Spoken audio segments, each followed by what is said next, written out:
Well, good morning, good evening, and every other time in between, good people. Who's ready for some more slow play Crusader Kings?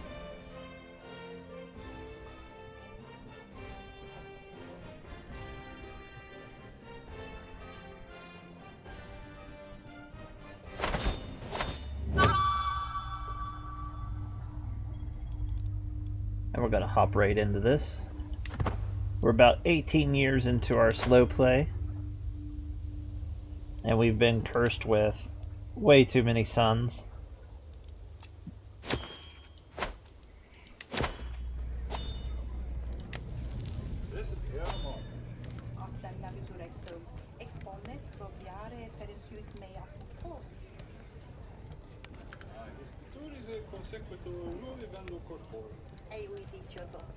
We shall take some piety from that random event. I do like the Nordic courts. Our court will end up looking a lot better. Let's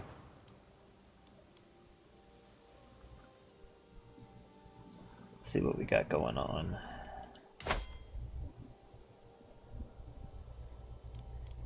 Charlemagne is invading two countries at once. Interesting. And he has an alliance with the Eastern Roman Empire. Crazy. Well, if he doesn't die, he has enough money to form the Empire tag, so we might see the Empire of Francia.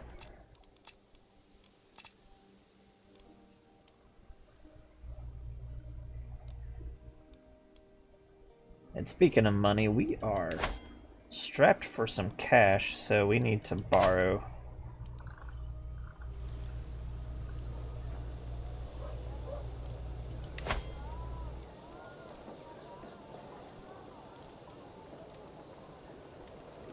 We need to borrow some shortly, but we're gonna wait.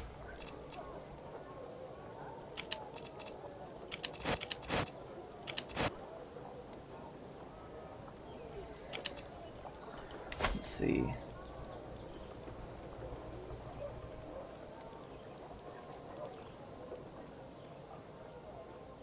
And we are... I almost completely forgot about this. We definitely want to adopt the special succession type. This gives us Scandinavian succession.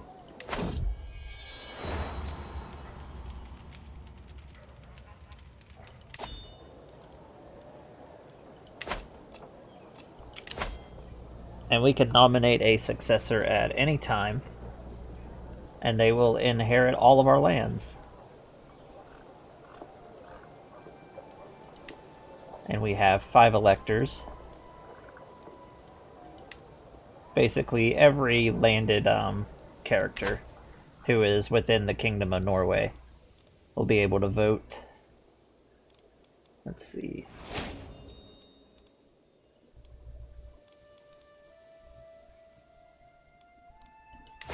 How does this look right now?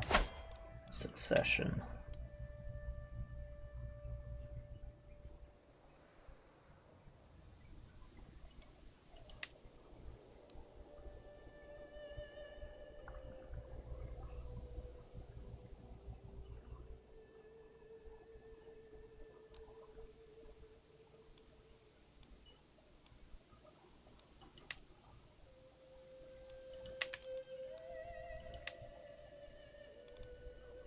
Male preference.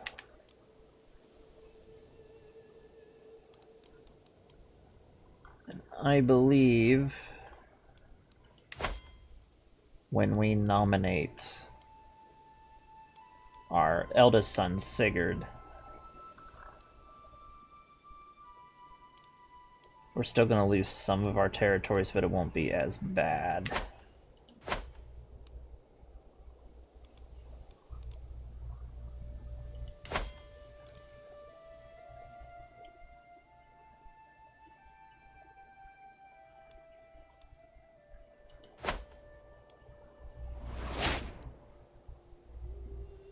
I like seeing Charlemagne actually do something good. since we've had multiple playthroughs where he just hasn't done anything.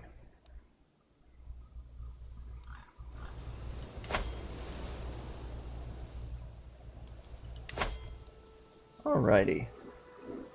We're going to go out to Viking.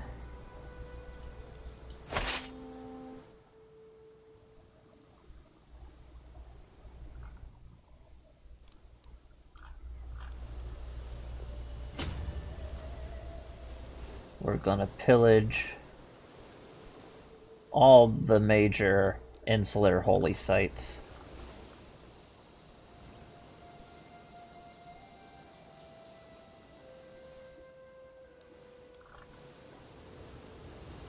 I think we're actually going to start up here and hit down here.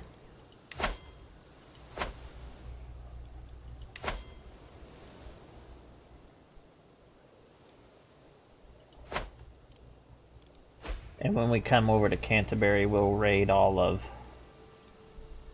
basically the eastern side of England.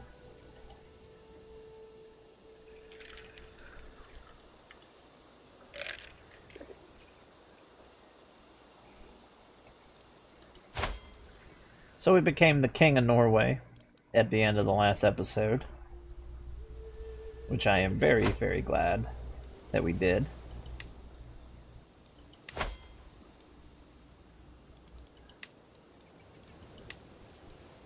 We're just gonna ransom who we can.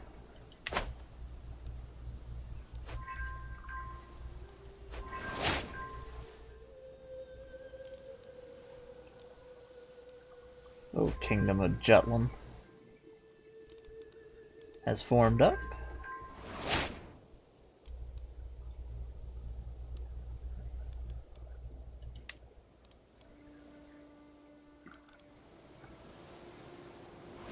That's a small raiding party. Wonder where they're going.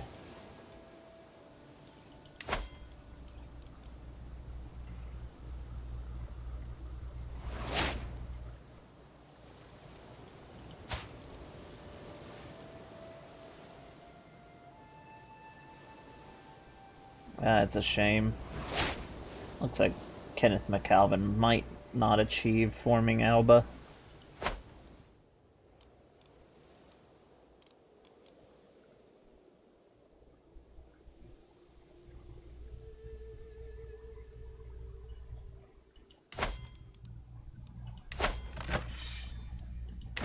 Bulgaria's gotten decent sized.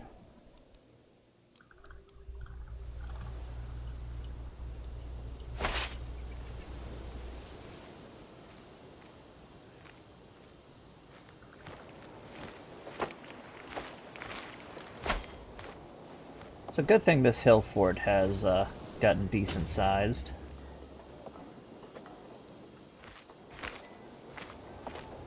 I mean, not enough to stop us from coming in and pillaging, but hey.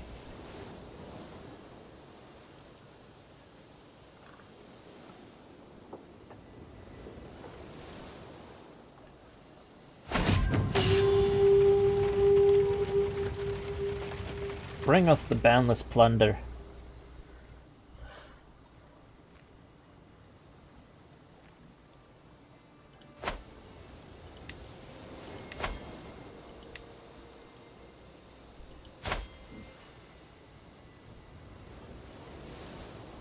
She's not really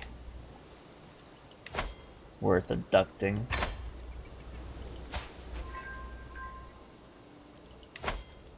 He's worth recruiting, though.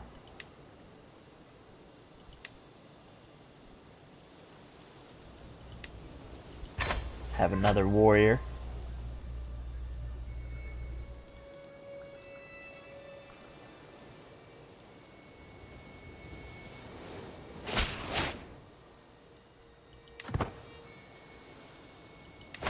We are becoming quite powerful now.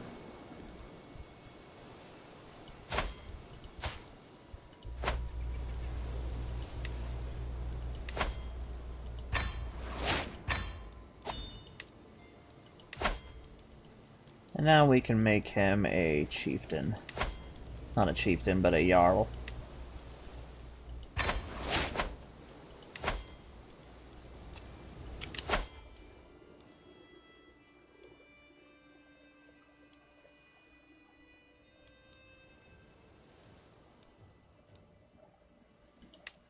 Get a bonus to our court grandeur, and let's go down our primary focus now.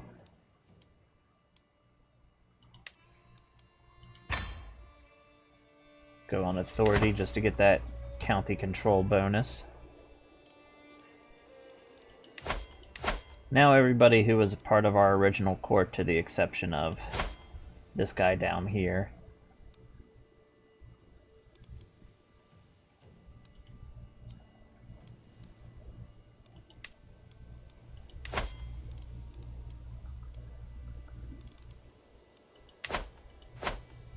have basically been offered up.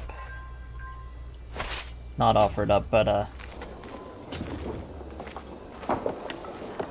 all been given court positions.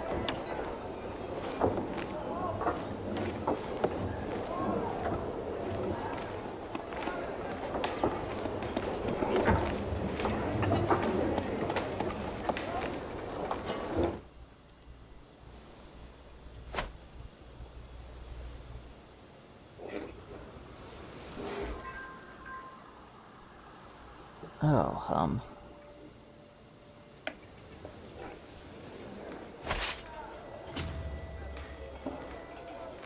holy sites are always a nice way to get some good old raiding money. Be nice if any of them actually come out to play with us, but it doesn't look like it's going to be the case.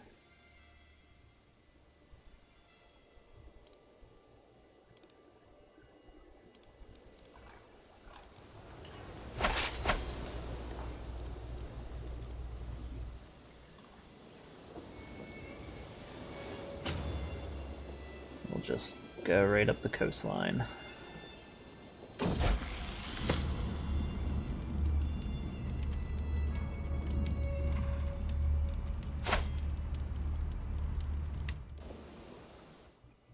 Sadistic, that's going to be an interesting and ambitious zealot. Speech impediments are fun. A sadistic, zealot, and ambitious, curious person.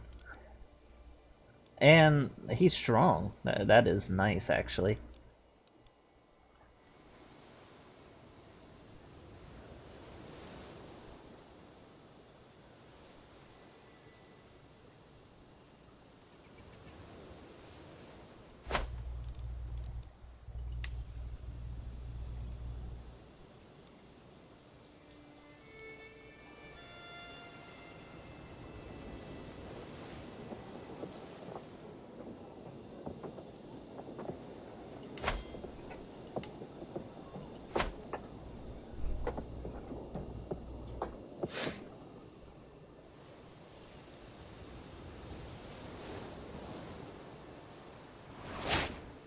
It'll take him a minute to get over there, but it'll be fine.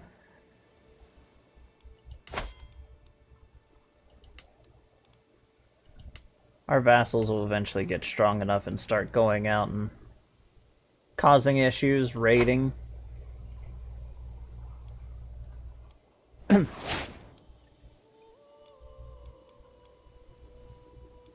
It's fun having Nordic vassals because they'll go out and raid, and the more that they raid, the more money you're gonna get. Upland's starting to look nice.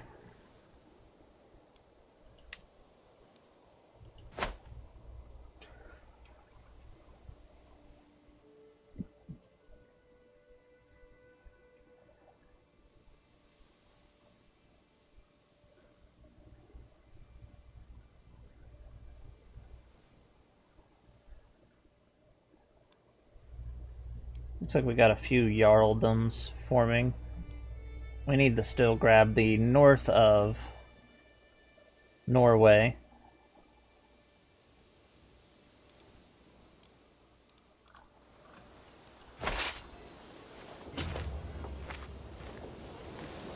And we'll definitely have enough to grab all this territory. Kent is actually pretty rich. Doesn't look like they're going to actually rise up to fight us, but hey.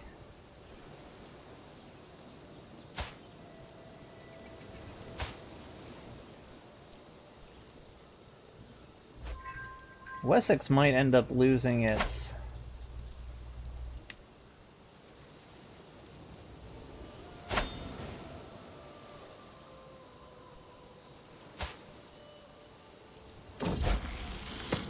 Dynasty the way it's going.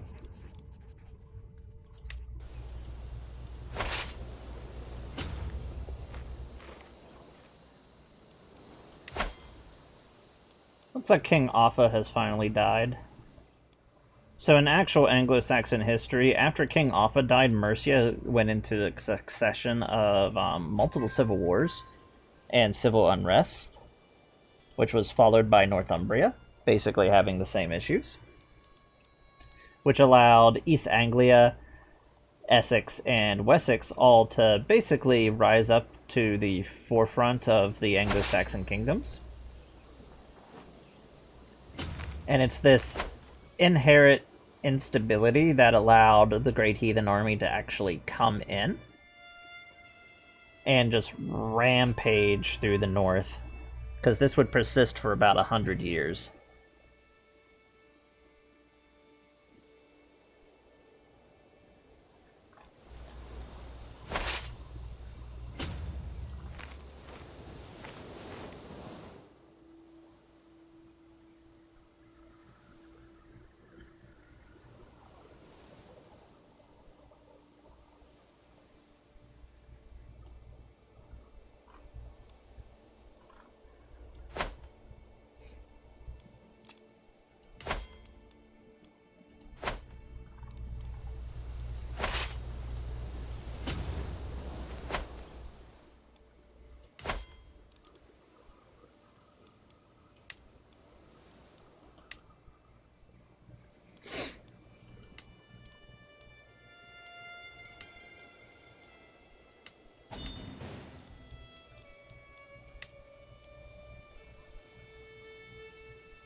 Northumbria is actually ruled by a child, so that's interesting.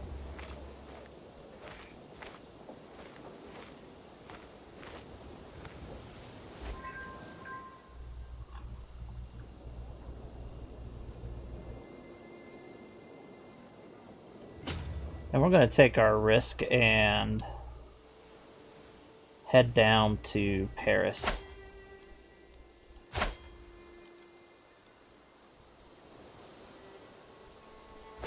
See if the Merovingian, which should be the last remnants of the Merovingians, actually, which was the previous royal family of Franklin before the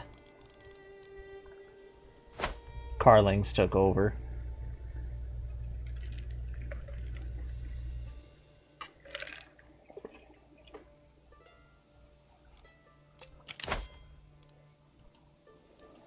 Pay some more ransoms.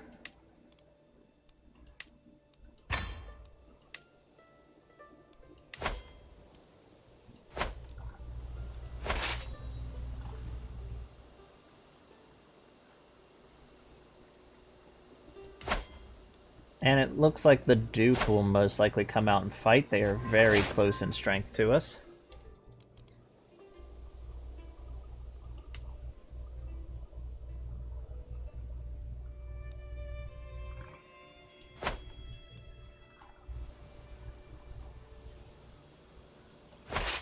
But we will see if we can haul off the treasures of Paris.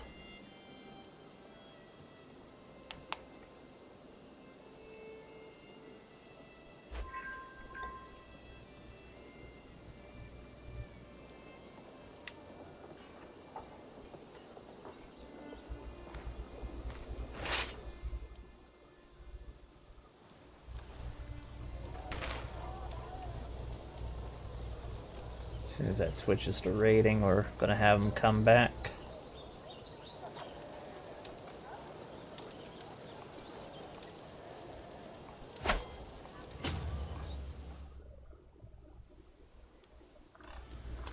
And as I thought, there's the Duke's army.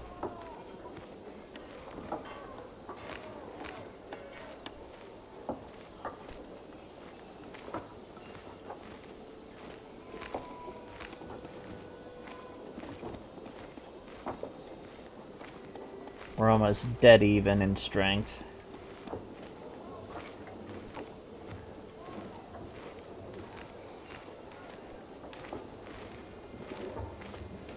We're not going to be able to get out of there in time. As long as Charlemagne doesn't come over, we should be okay.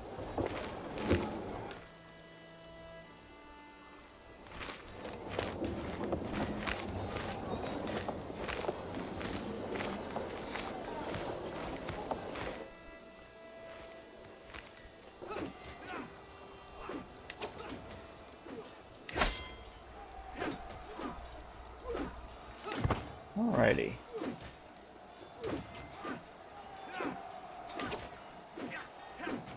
Just gotta wait a few more. There we go. Pikemen, armored footmen, light horses.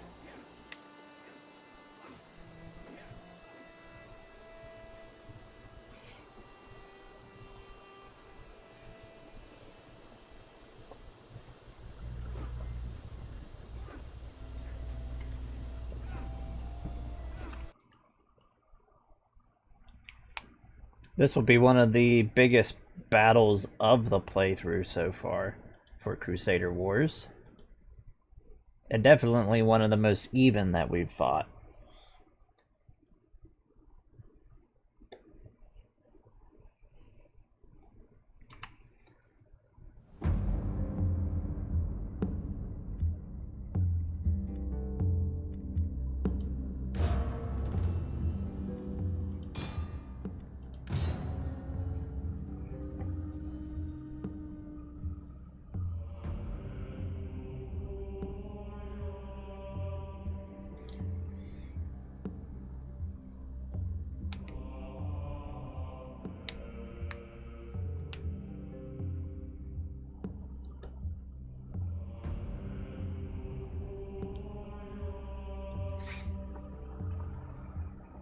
See how well the Franks can hold up against our Norwegian army.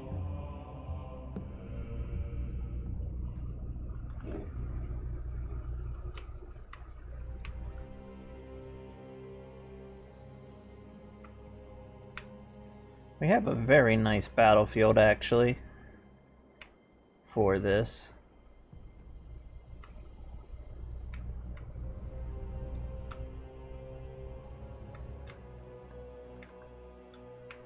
Just to not get on that terrain, we're going to move everybody down here.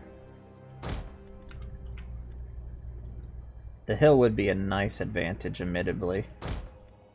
My lord! Warriors eager for blood! Spears ready!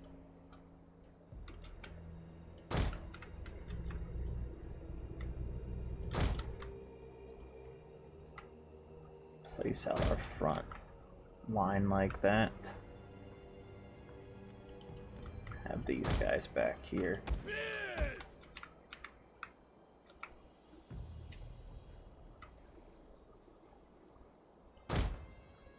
We'll kill them all! We hunger for blood and battle!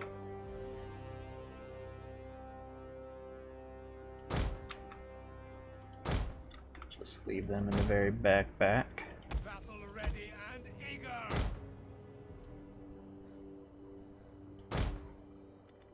Melee warriors! Let's see. Axes! We'll have our full strength Huscarls and our hired swordsmen back here. Hunters! Missile armed warriors! And our archers in the third row.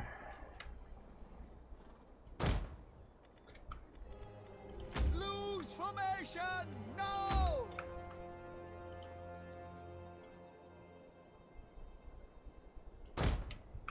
Bows!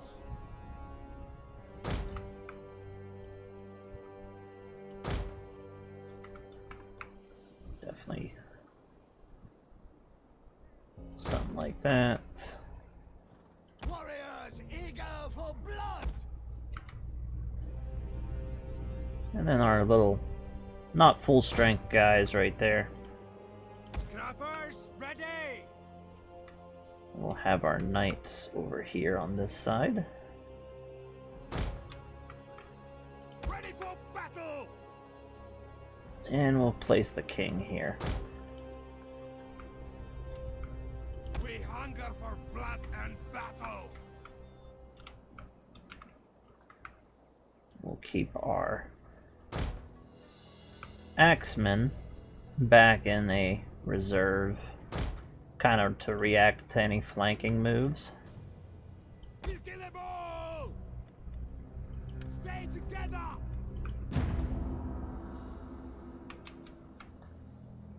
The fog is definitely going to be a fun issue.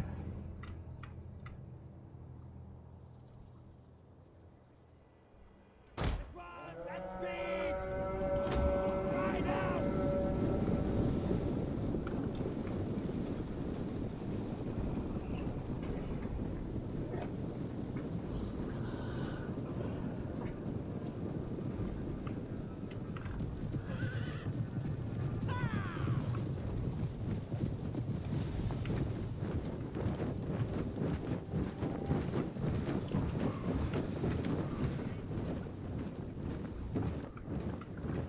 So this is the first time our Nordic host is really meeting a organized professional army.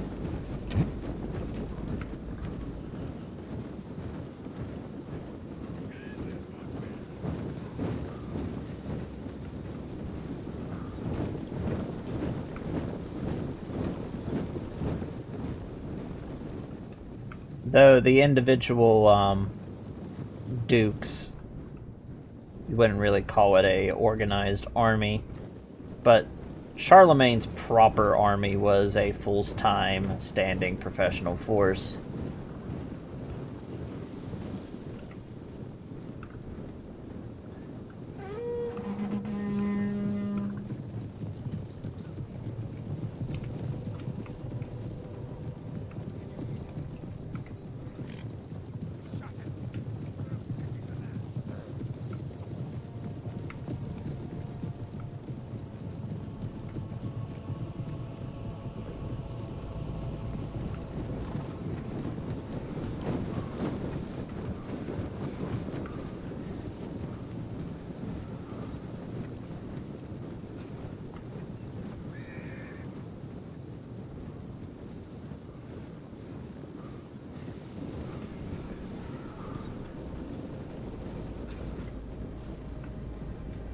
Very nice.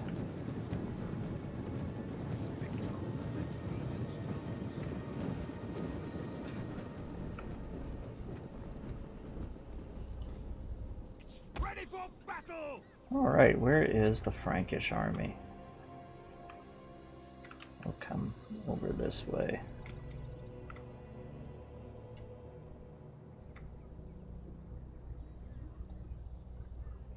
Forward! Yes, forward!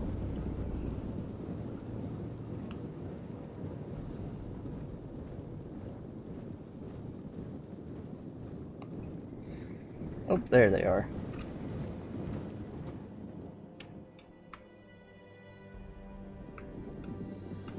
We have sighted the enemy! Mounted warriors!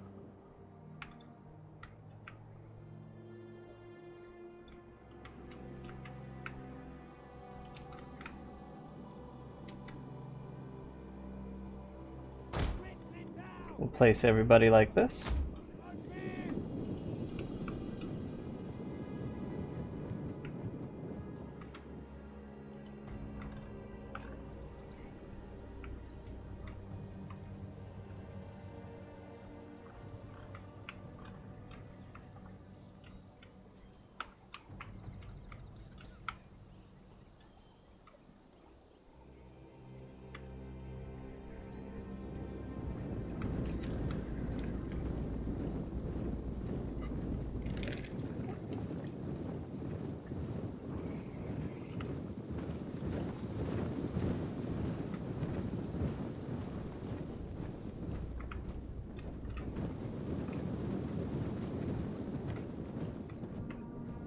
Now,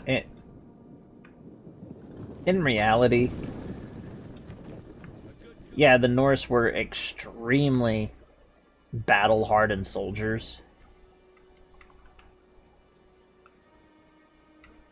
Fighting, especially in Norway, was sort of just a way of life.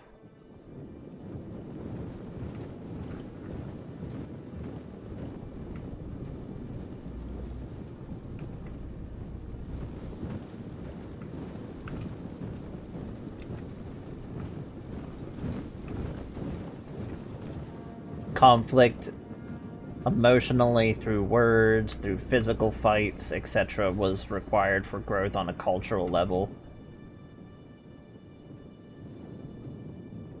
Personal level, you name it.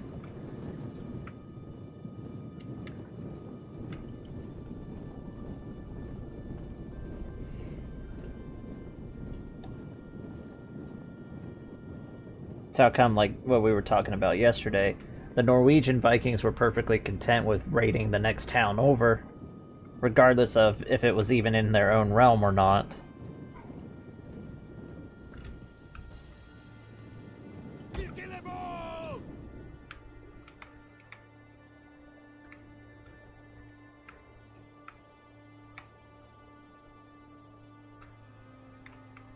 And we'll bring our host right up like this.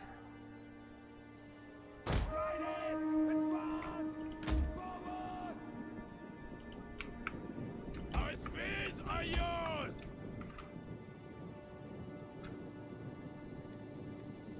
Warriors, move out! Run! Curse you! We're gonna get him in the position, get him into a shield wall real quick to cover the rest of the army.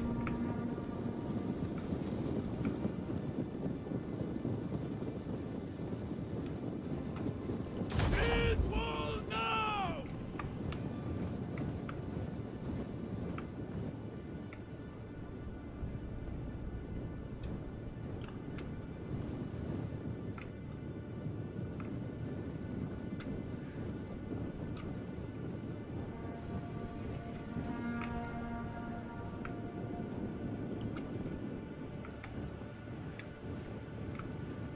Ready for battle! Warriors, move out!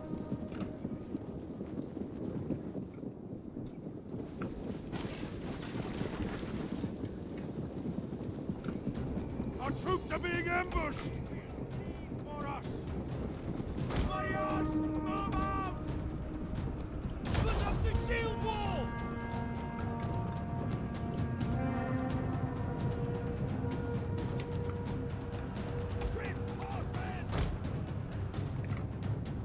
And they're gonna try to get around to hit our archers.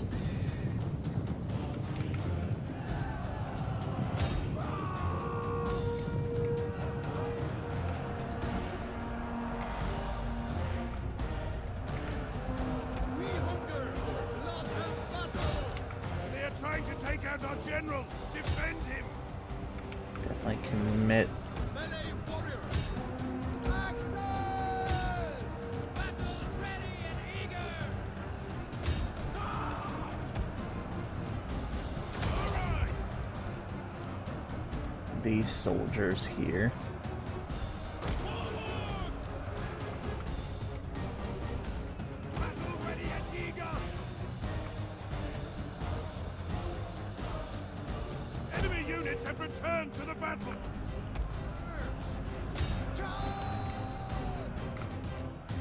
We'll kill them all!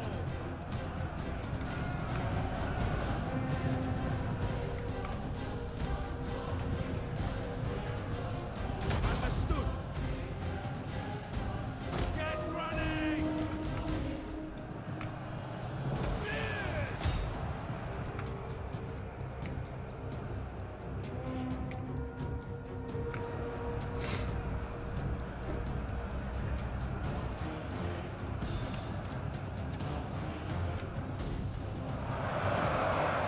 Slight hill is keeping the Duke safe.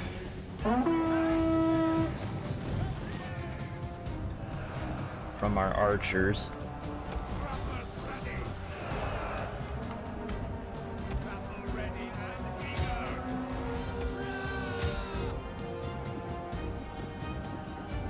We'll kill them all. Warriors, move out. We'll kill them all.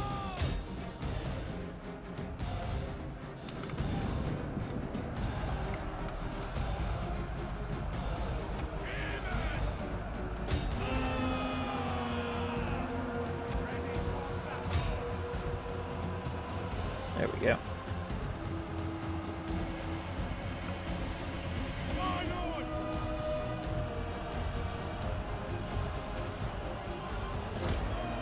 Our knights over here.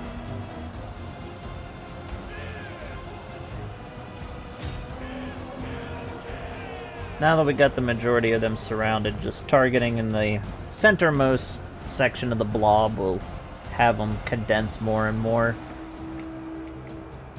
Mounted death! Fix it out! Scrappers ready! Warriors eager for blood!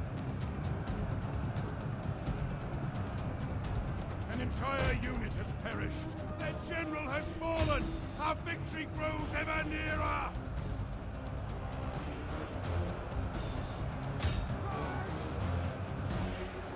Rush them. Melee fighters ready! Brigade! Move! Keep rolling! The enemy are losing their advantage! Praise the gods! Your victory is moments away! A victory worthy of the sagas.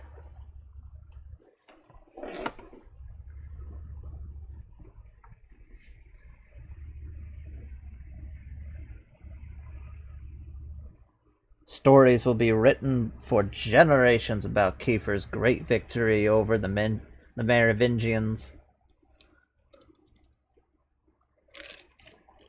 and the burning of Paris.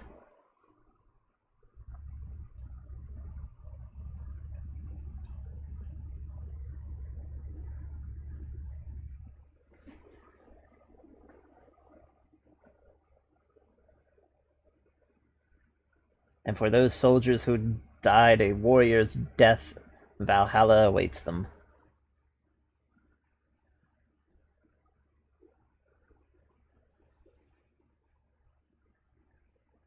The songs of the Valkyrie will sing highly tonight.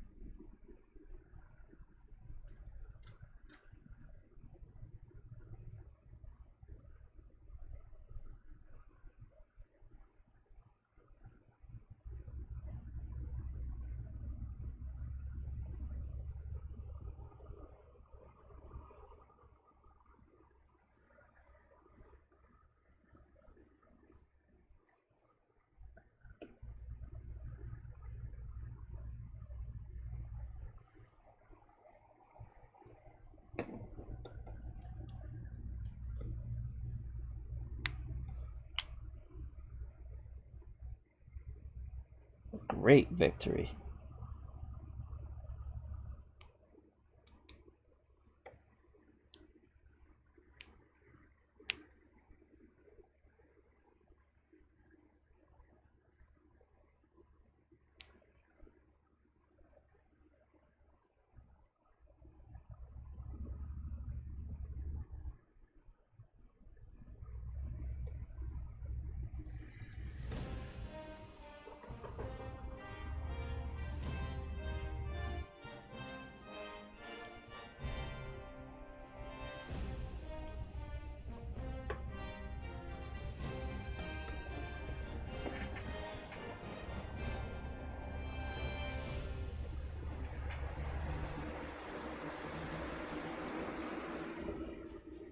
Apologize if you can hear the fan, it's quite hot today.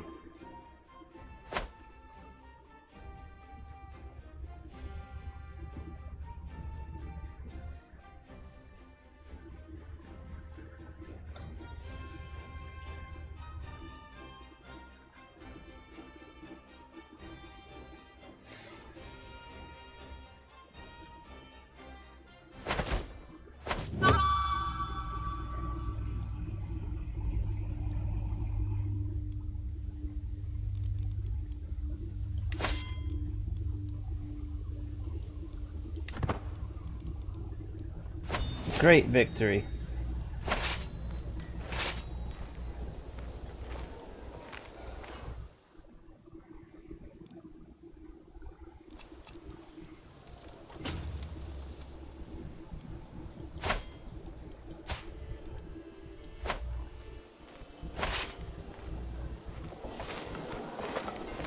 Even though we had a victory over their army, it seems to have spared Paris,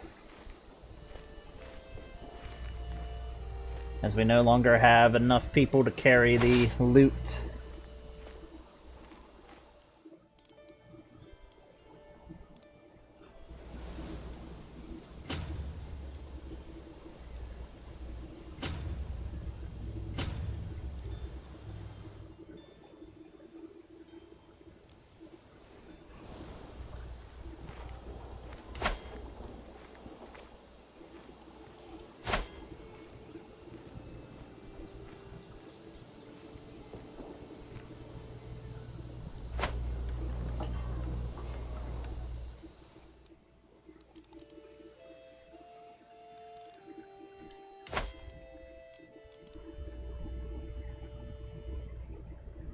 Alright, that area's been incorporated.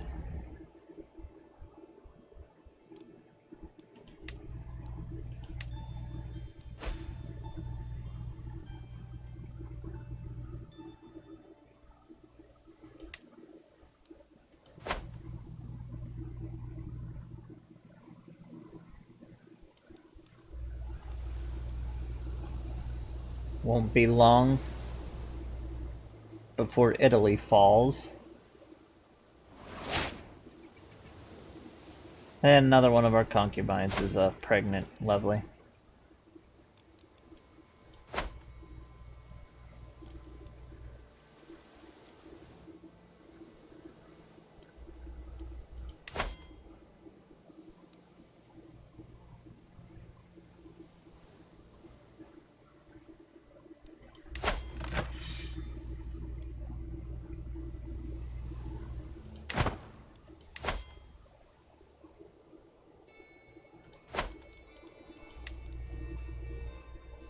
The Germanic religion is almost completely wiped out.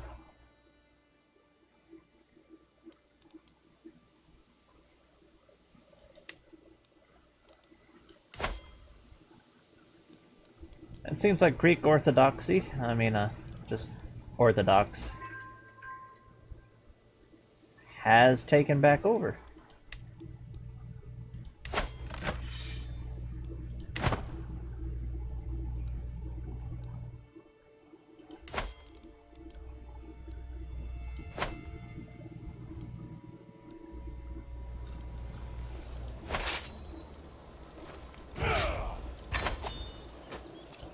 There we go.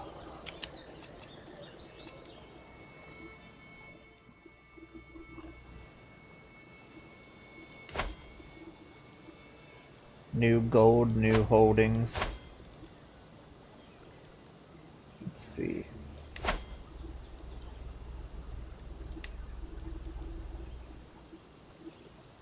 "29 years and we will have mustering grounds."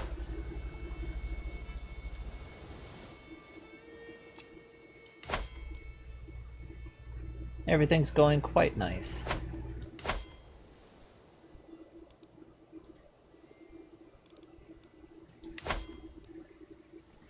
He will willingly become our vassal.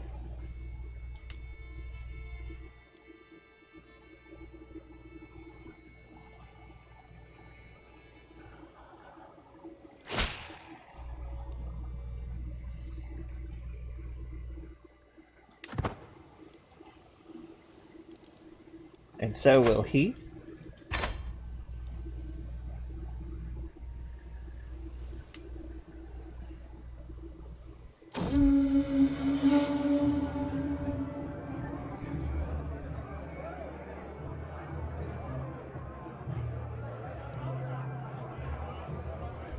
Interesting.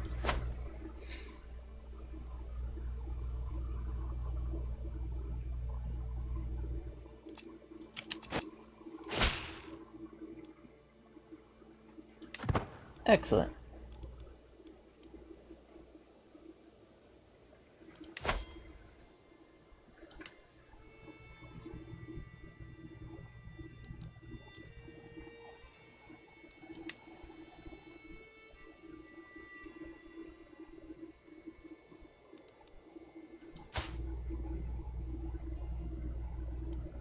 Oh, that's a nice character. And we got some famous flowers we can go and visit.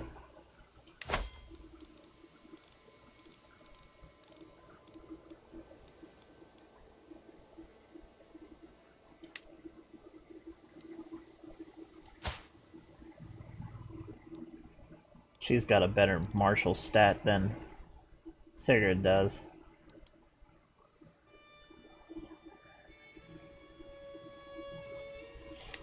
We'll hold them a grand wedding.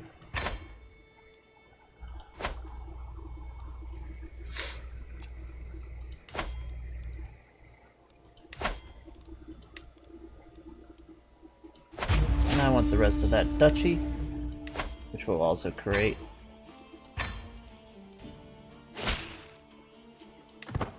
Excellent.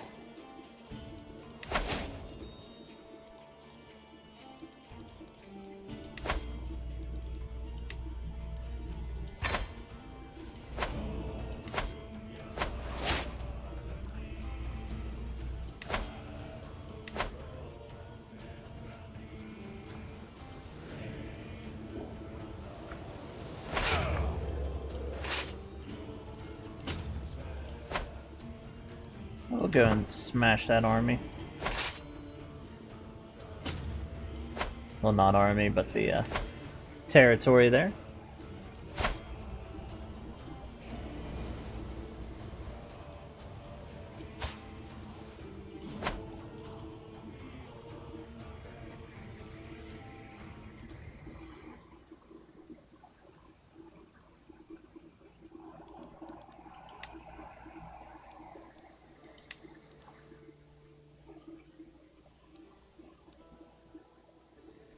There's Orthodox up here.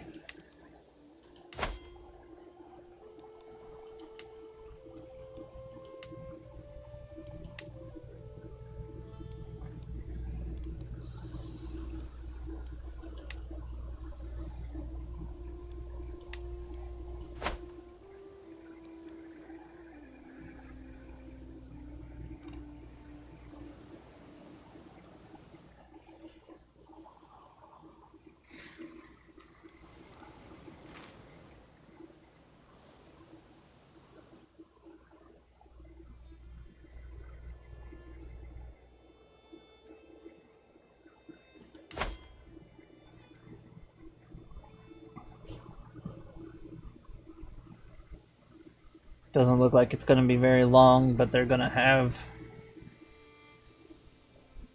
Italy in their hands very soon.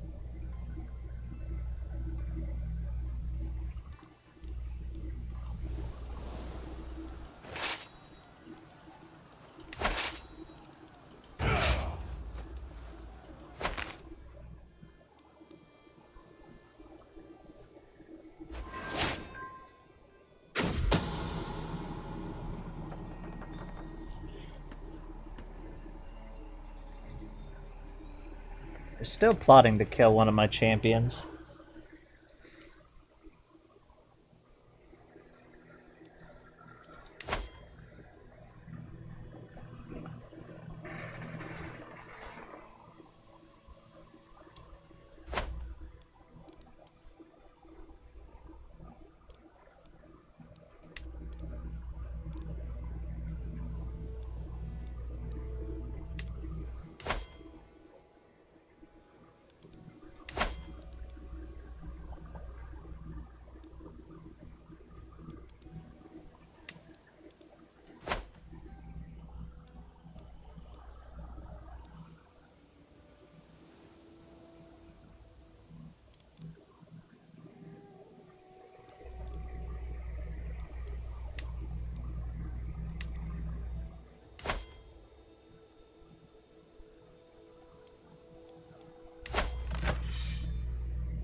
Now we have absolute crown authority.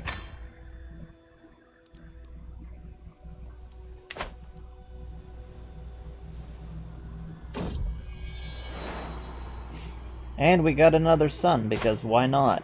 Make it 11.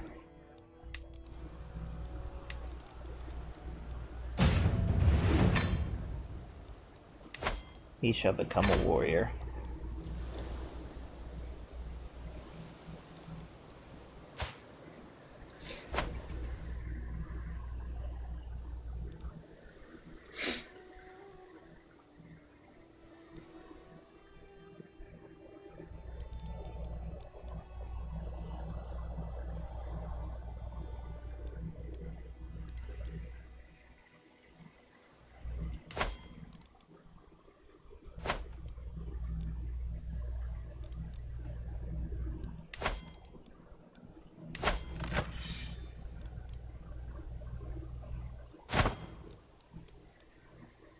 And a claimant war for the Eastern Roman Empire is broken out.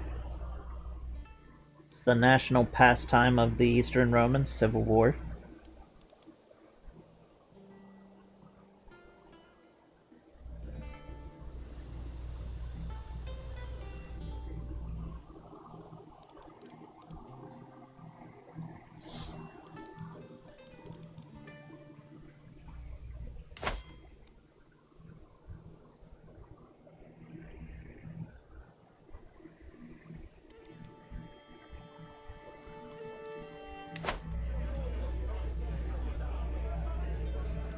Is that a special throne?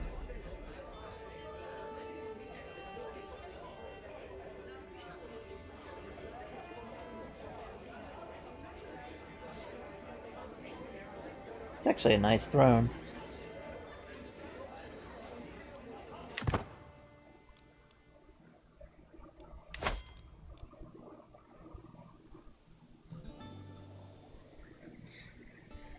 I was gonna say I think we will attack the Kingdom of Brittany next, but we're not gonna do that. They got the pox. Don't want to take that back to Norway.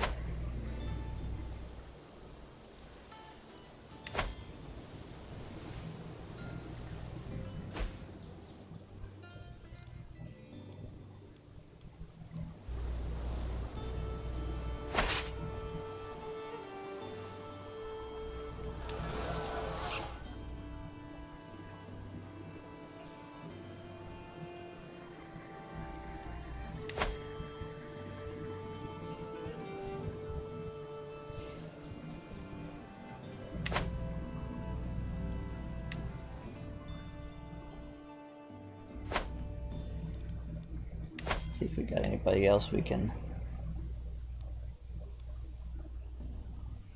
hand off.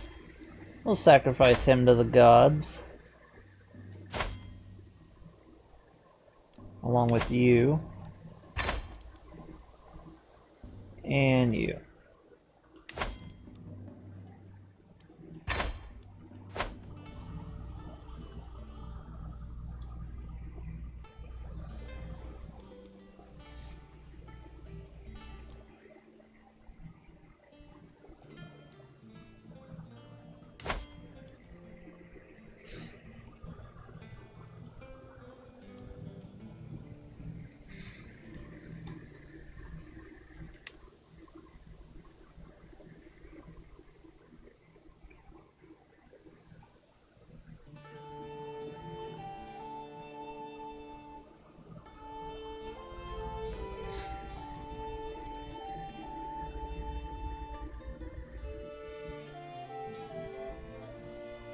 Now, since this looks like it's going to be the first time that Francia has been formed by the AI, because I know it works for the player, but it should change this to automatically have the nickname Charlemagne.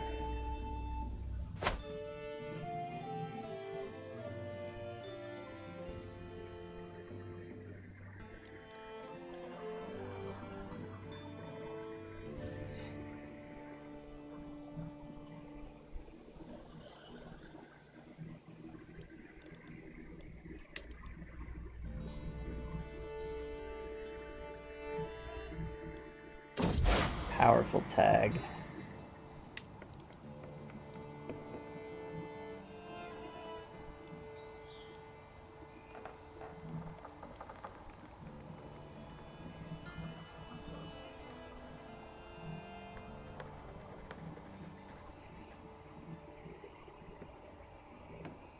We'll show him the error, the ways that he's thinking. A learning challenge. And he lost his suspicion, that's good. Well, hello, welcome. We're doing a nice slow play, so sit back, put your feet up, relax.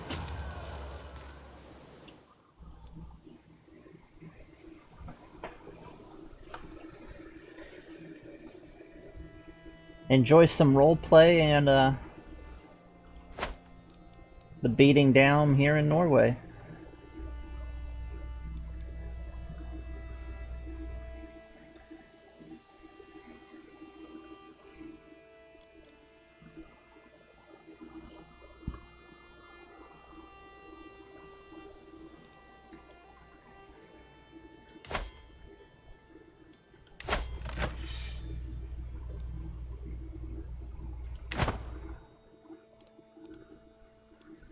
I'd say Sigurd the Ring. Oh, nope.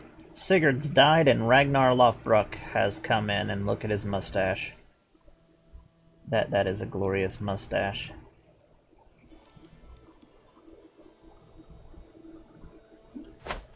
This is just a slow play. We're concentrating on character interactions and playing based off of the character traits.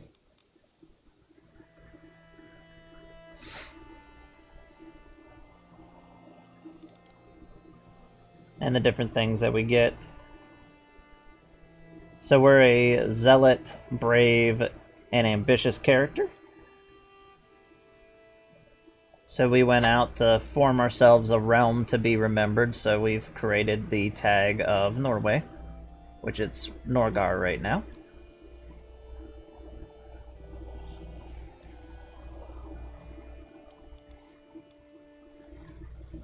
And we're also using different mods. The biggest one is definitely my own mod and Crusader Wars. And my mod puts us clear back into the days of Charlemagne, and look at that. Kazakhstan has definitely pushed into the Uyghur Khaganate.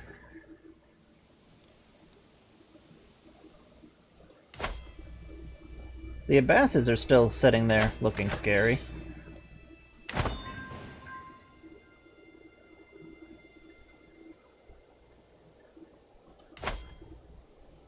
Charlemagne looks like he's almost conquered Italy.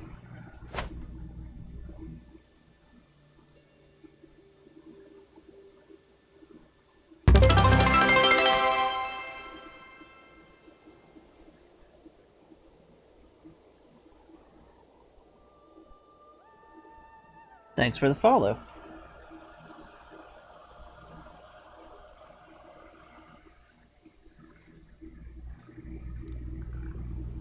Oh yeah, there's definitely a learning curve when it comes to these type of games.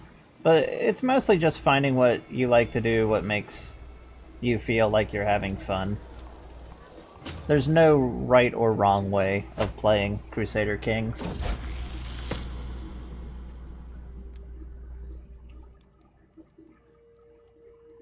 Hide and go seek, oh my. Looks like our second born son is playing hide the gopher, if you get what I mean. We'll keep him chaste because we have 11 sons. We already have enough headaches. Got ourselves a perk, serve the crown, most definitely. Help get that control growth up.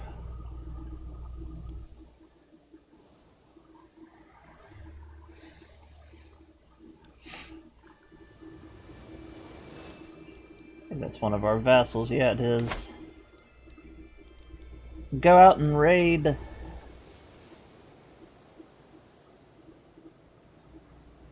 Burn and pillage. The more gold they bring back, the more income they give us.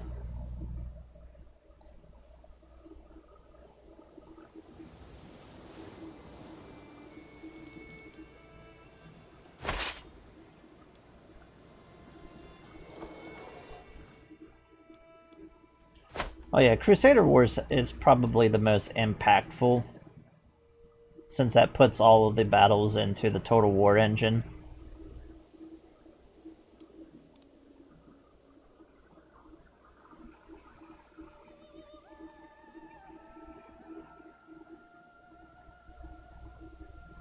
I haven't actually messed around with the console version of it.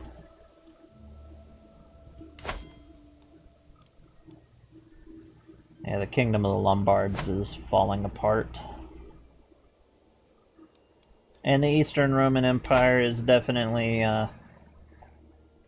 doing its normal pastime of getting into civil wars at the most basically the worst opportunities they can.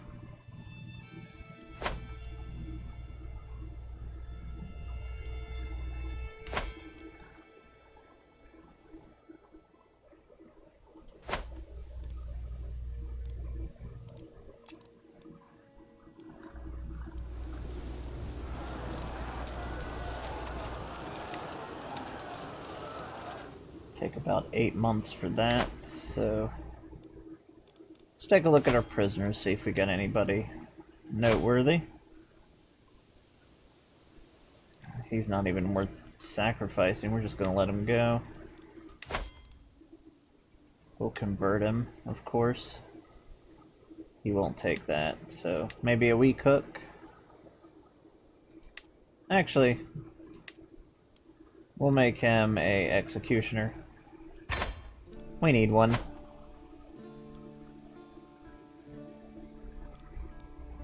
Even if it's just the stand around, look scary.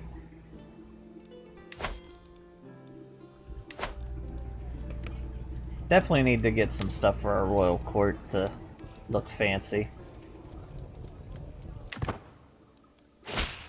Need to decorate the mead halls.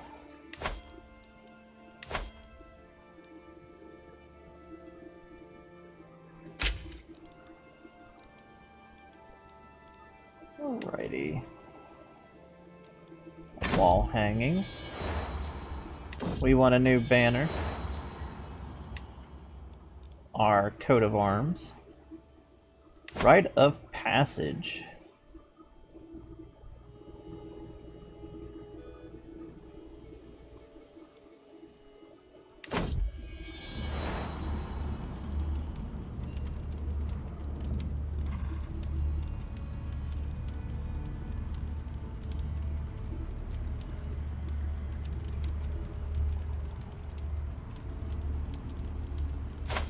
See. He does have 21, so let's give him a duel.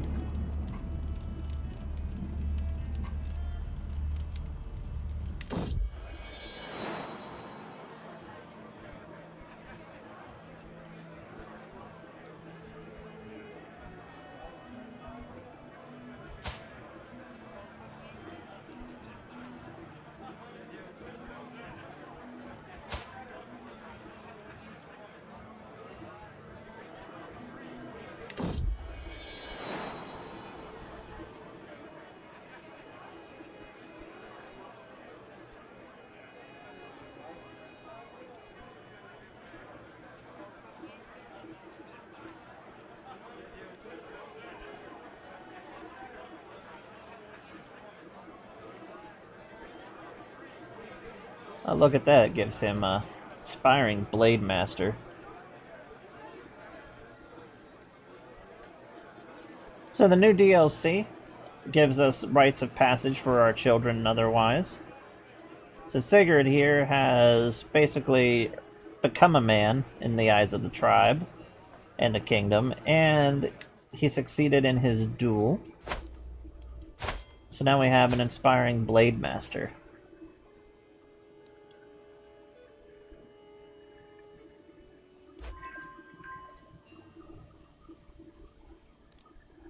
He has amazing prowess.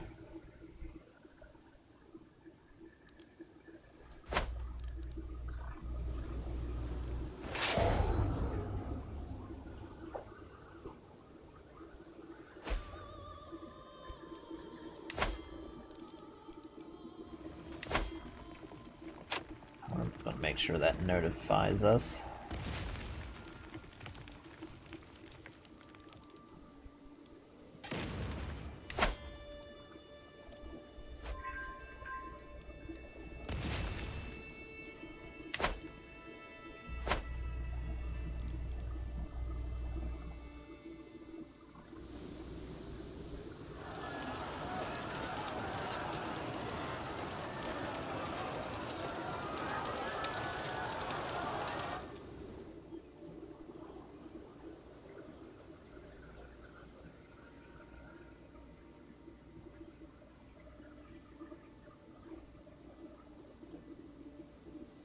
Hopefully this will end the war for us.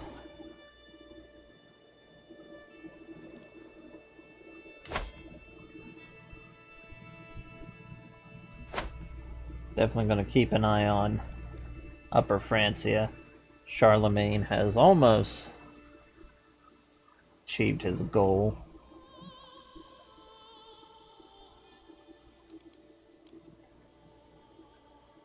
Because as soon as he forms the tag of Francia, he'll be able to take the Father of Europe decision, which will automatically give him primogeniture. Which will honestly make forming the Normans a pretty juicy possibility. Just because it'll give us that early on.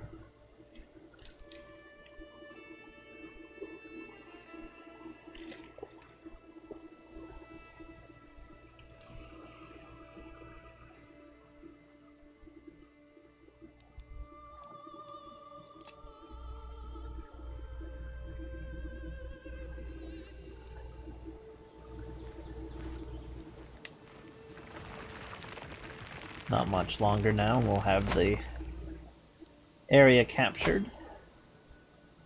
Ragnar Lothbrok. 37 prowess.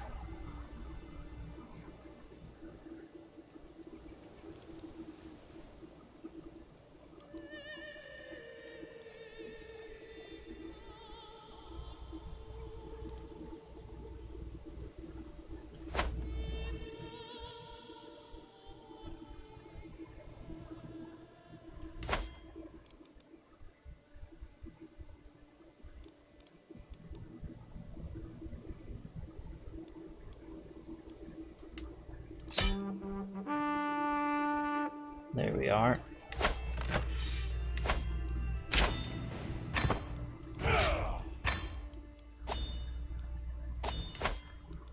And we'll grant him the territory, since he is the Jarl, and his daughter will be marrying our son,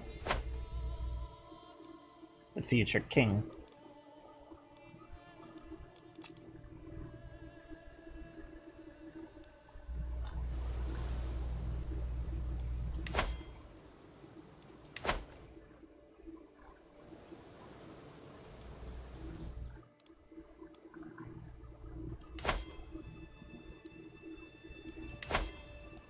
Let's see.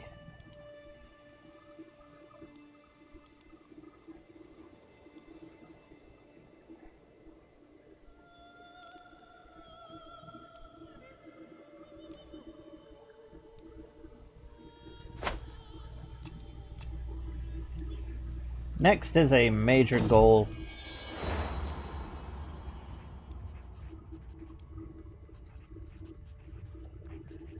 Go off of my background for our grand artifact. But next we want to go ahead and form ourselves a raiding base and build up the Yorn Vikings. We are a Viking ourselves, we are a zealot, and we're a berserker, so it makes sense that we would want to go and form a special place. Just where would we want to put it?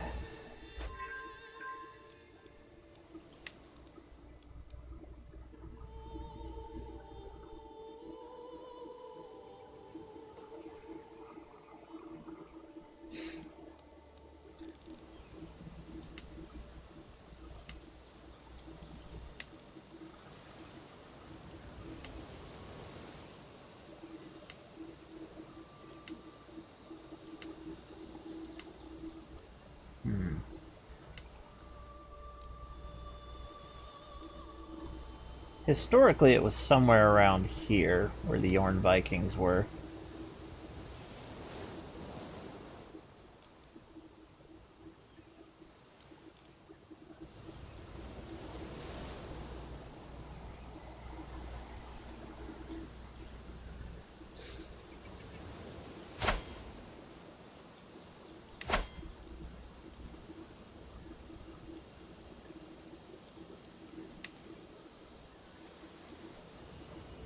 I was gonna say, I didn't think we could actually do an adventure anymore. I just want the county.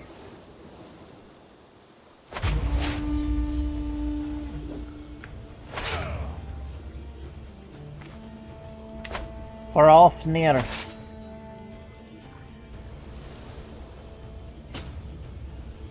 We'll take the Swan Roads and head down. And this will be a valuable raiding base for heading further down in.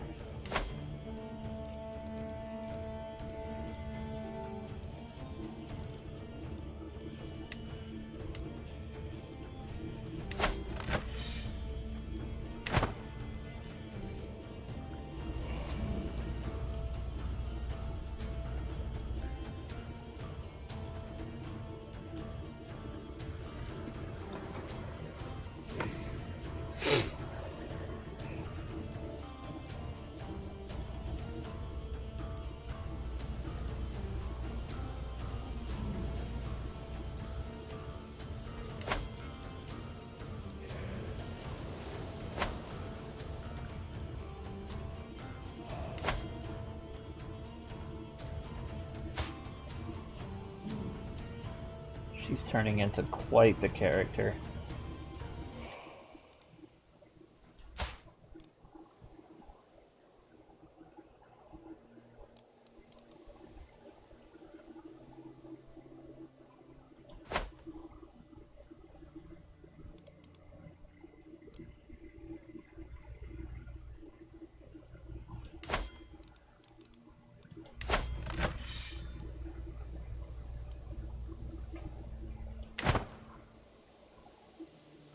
There we go. As soon as he has enough money for the title, he will definitely form it.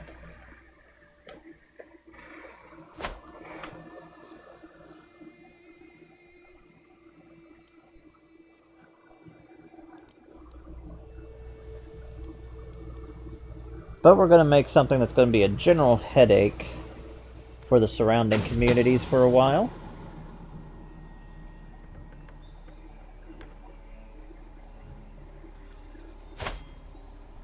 My wife, the Queen.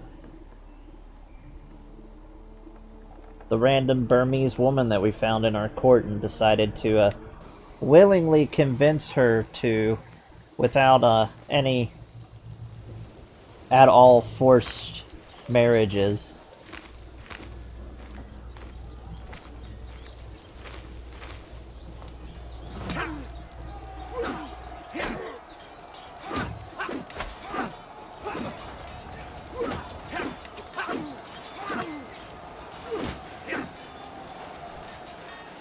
Let's teach these Slavs a proper lesson on how to fight.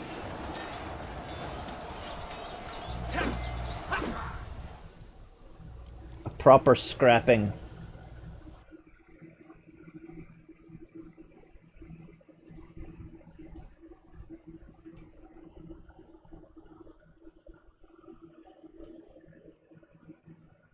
Let's head into Crusader Wars.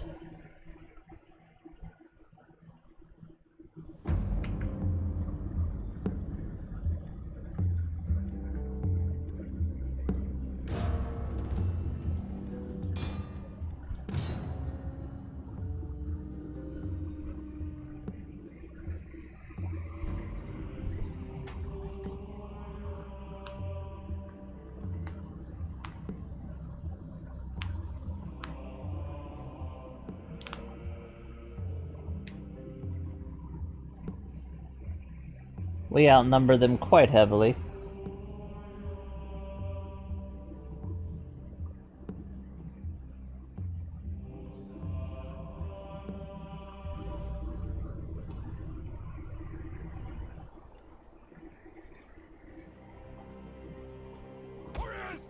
for blood! Basically the same map that we fought the Franks on. Foggy as well. Warriors, ready!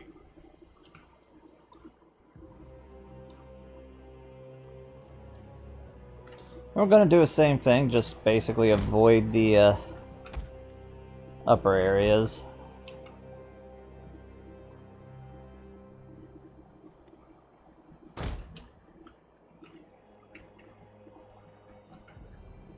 Place this one here. We'll kill them all! And here. Basically to respond real quick.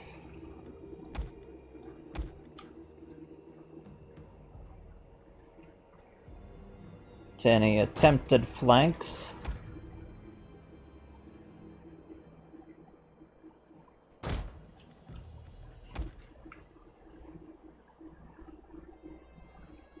Place our hired swordsman there.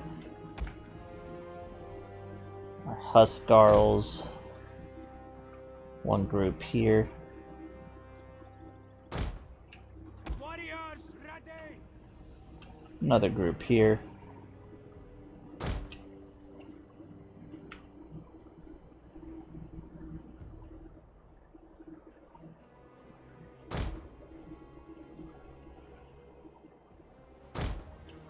That works for me.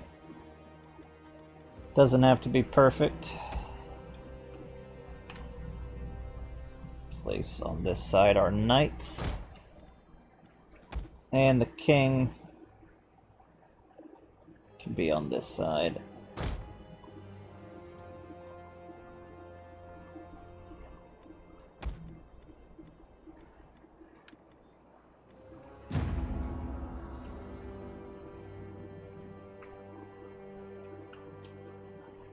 And we'll show these Slavs how to do a proper scrap.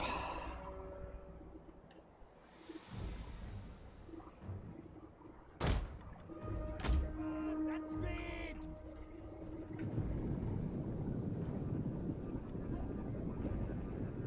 Ready for battle!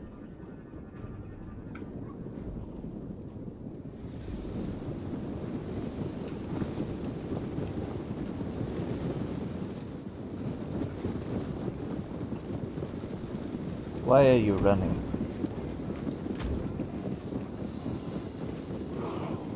Yeah, they're just trying to get in the formation. We'll speed up their deployment.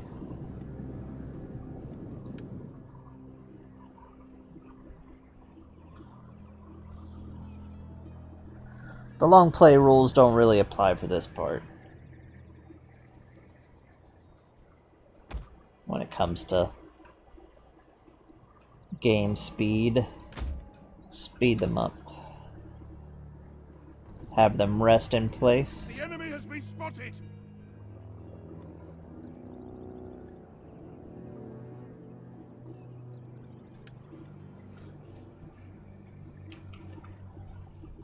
Now let's have a look at the Slavs.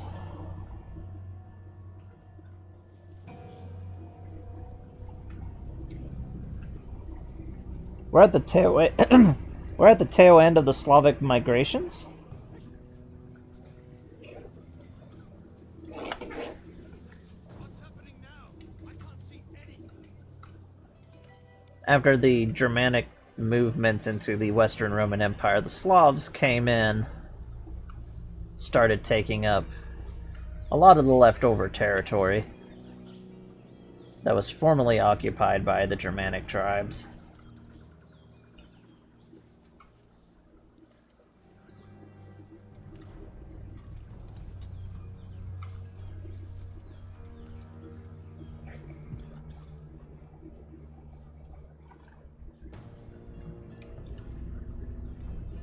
Spears, ready! Even though the struggle with the Anglo-Saxons is basically the most famous in what happened in Western Europe, the struggle between the Nordic peoples and the Slavic people were basically the absolute biggest thing going on during the Viking era.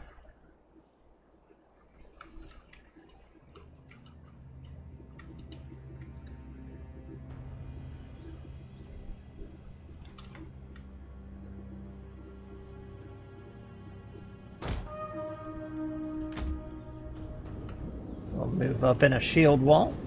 Melee warriors! Shield wall now!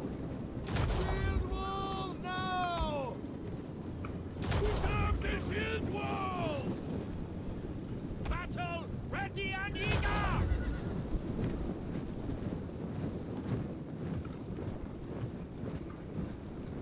So we're ready for any attack.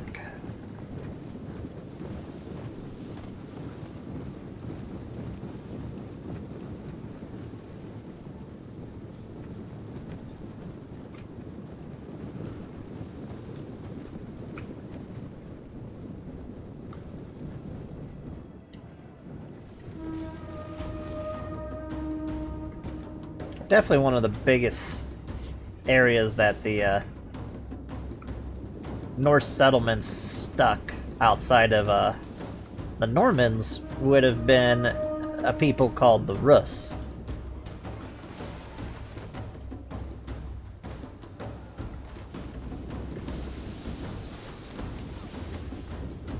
Which, as much as Russia today would, and Ukraine would prefer not to think of themselves as people who were overwhelmed by the Vikings, they very much were.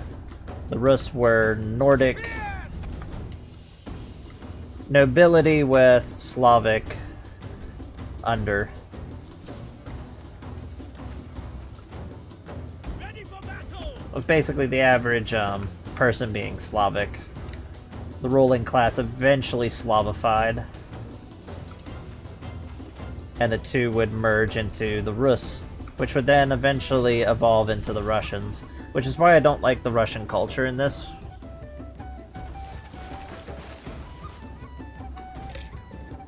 Because it was simply not around yet. Eventually need to break that into the different Slavic tribes at the time, like the White Slavs, which primarily were in the area.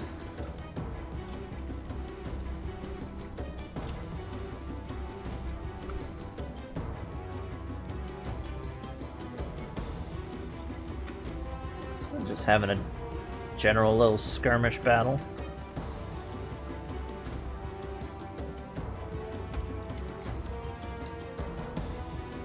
And we'll inch ourselves forward just a little bit.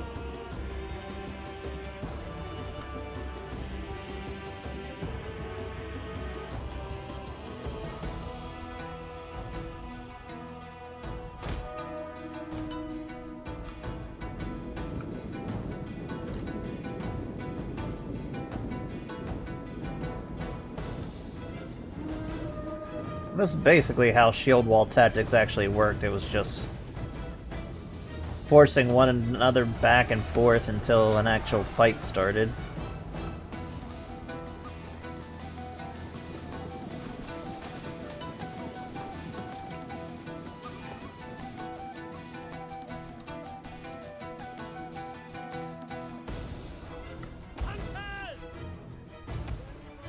I am perfectly content on letting them just shoot back and forth for a little while.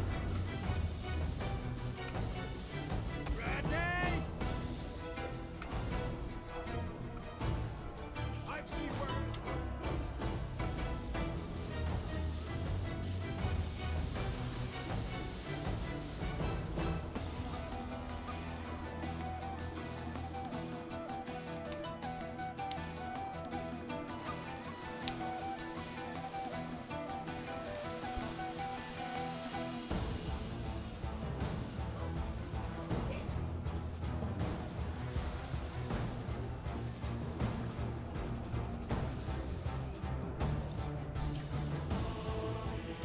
Yeah, I think we'll creep forward a little bit more.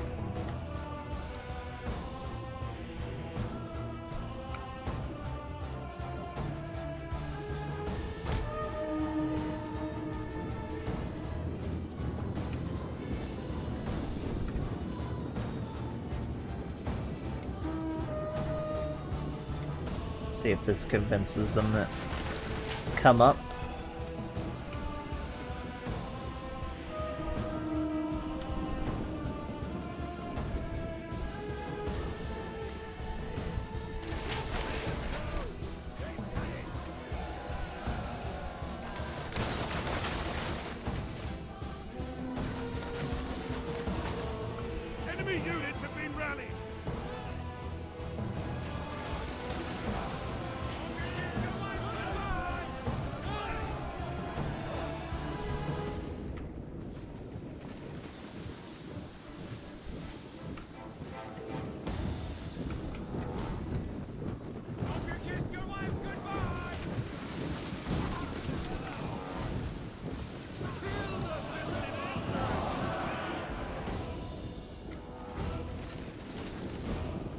Oh, they turned their back to the archers. We have gained the upper hand. Not good at all.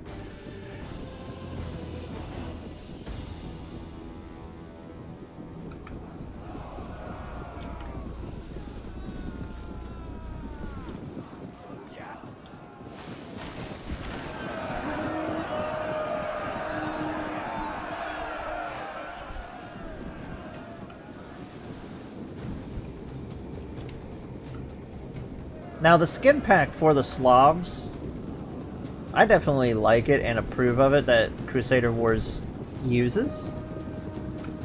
Because very much they were still using a lot of the shield patterns that they encountered from the Roman Empire.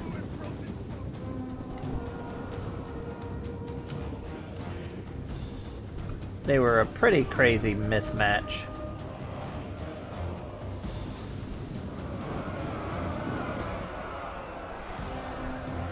Got our first real clash going on.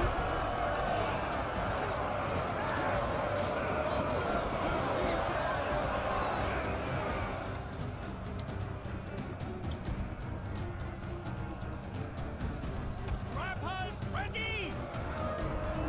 Forward! We'll bring out our Huskarls. We're asking of blood! And the king.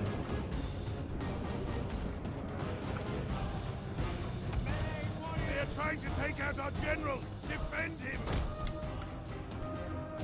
Ready for battle!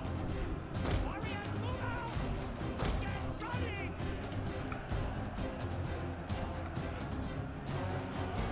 How you doing, Queen?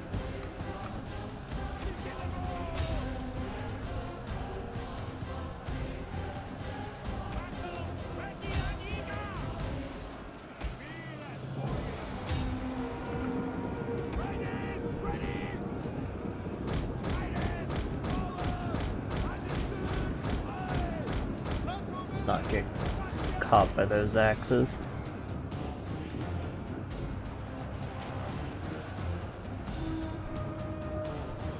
At least you're able to go home now. Enemy units have rallied and returned to the battle. We hunger for blood and battle. The general has been killed. Excellent. Swift horsemen. Bring the king back. And our Huskarls have absolutely just ripped through their forces.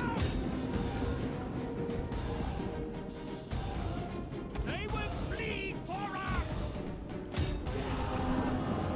Now we'll hit them with a cavalry charge.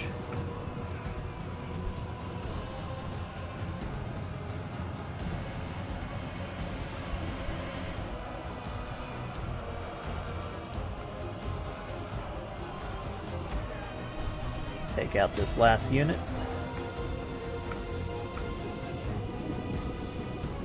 Victory. There we go. This is your day.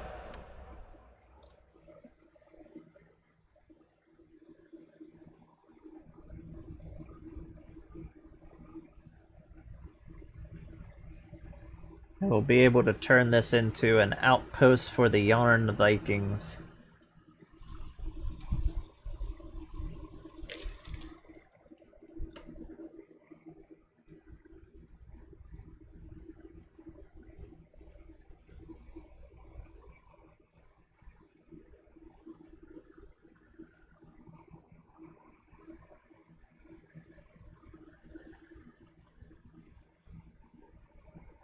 That way nobody else has to meet the same fate that Panda did yesterday.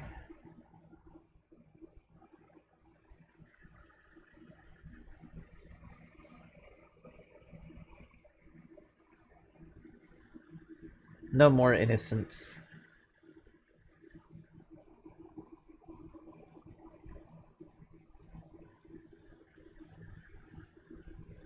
He's eternally eating bamboo.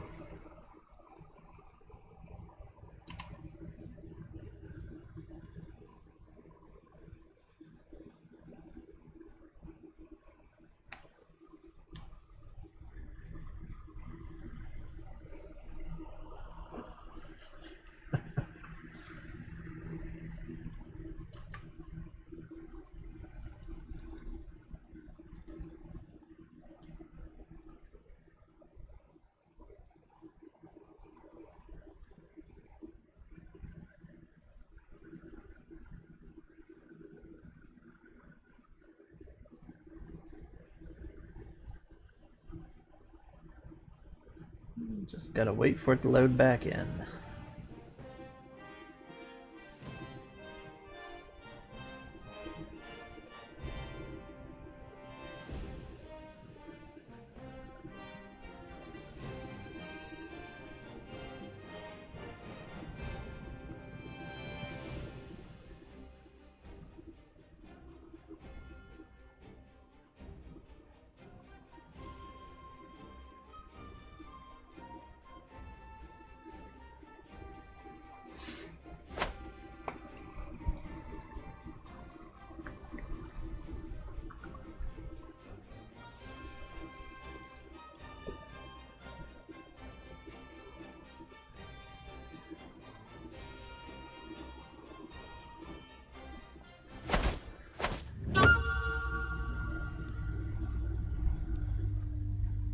Alrighty.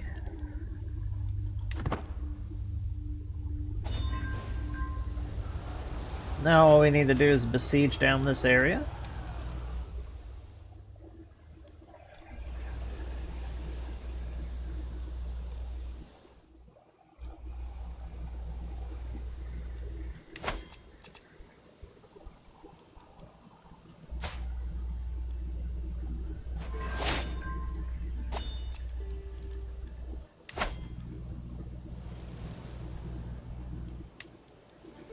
Unfortunate, our spy master died without having any children. Meet somebody.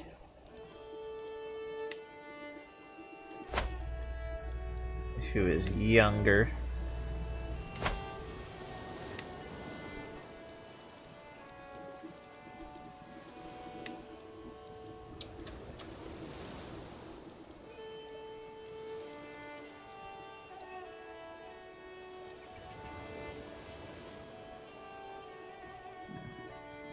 This one, he's unlanded.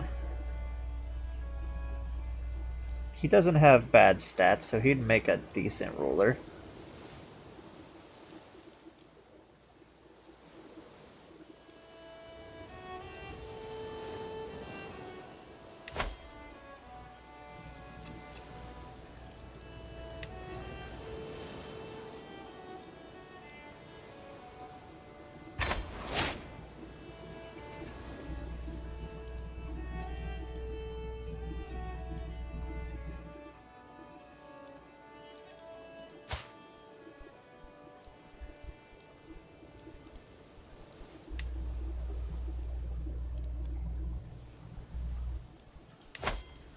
And to make sure that he stays loyal.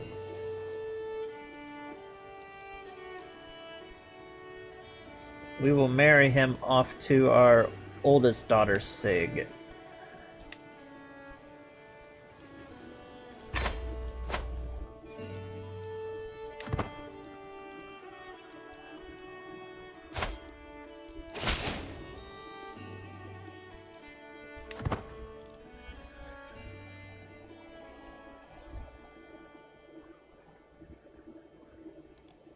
See.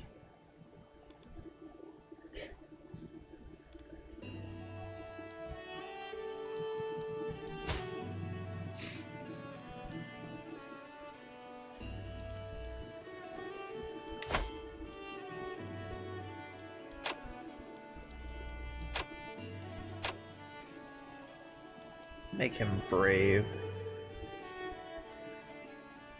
A little too late for that.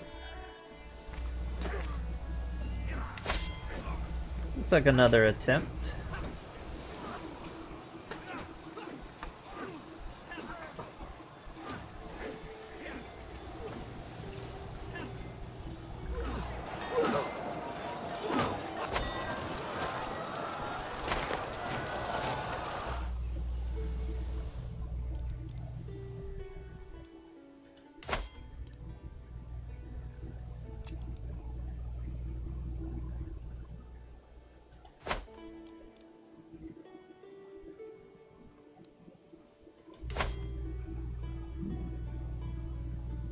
I'm thinking we might send Charlemagne a gift.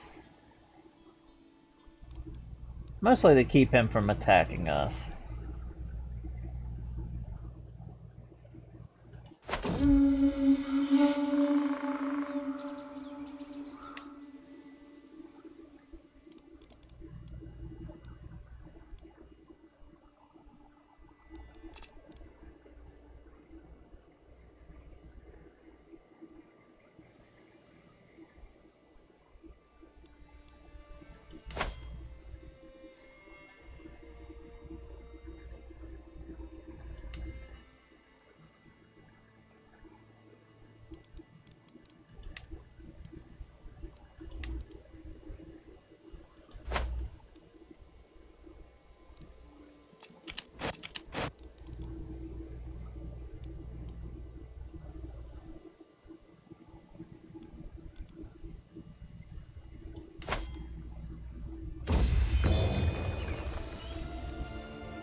And finally, we got our banner.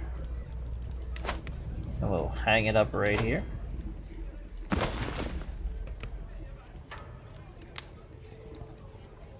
don't actually like that banner.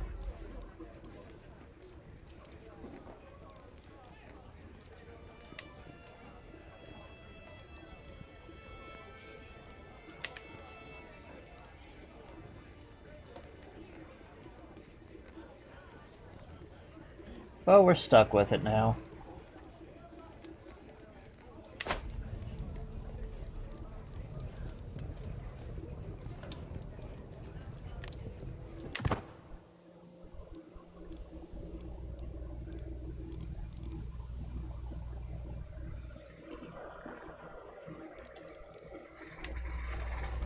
What does this banner give us, by the way? Didn't even pay attention. +1 knight, and it's alright. It's not the greatest Dynasty banner. I do like that it gives us more knights, though. Anything that gives us more knights. Since it gives us a really powerful unit.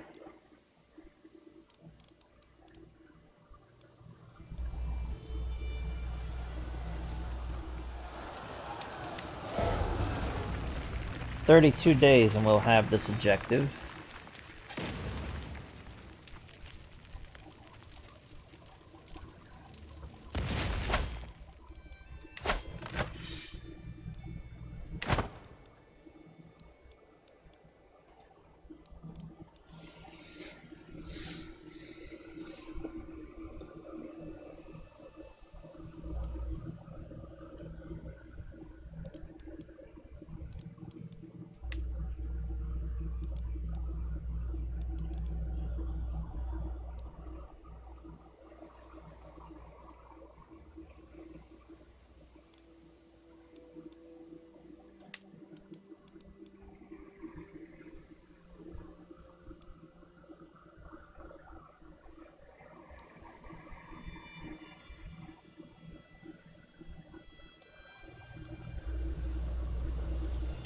Let's see if it's succession still.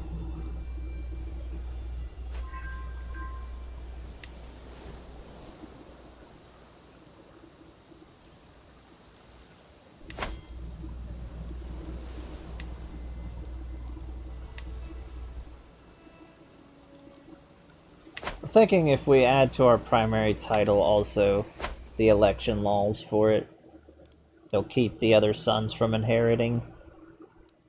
Never actually tried it on a duchy.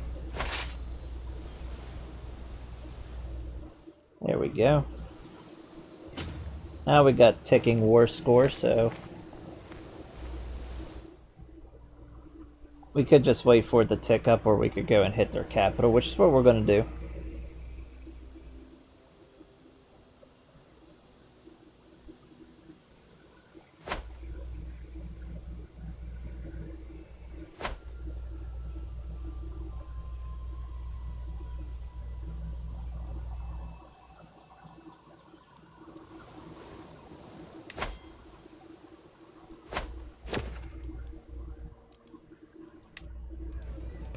An event in the royal court. I don't see one.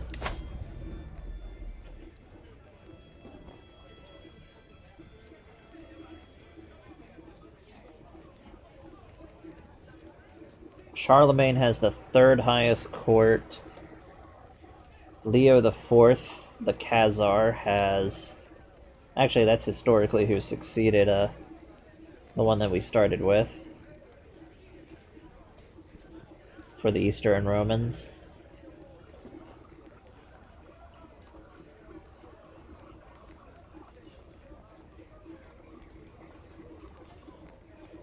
But it looks like the rest of the world mostly is the Arab courts.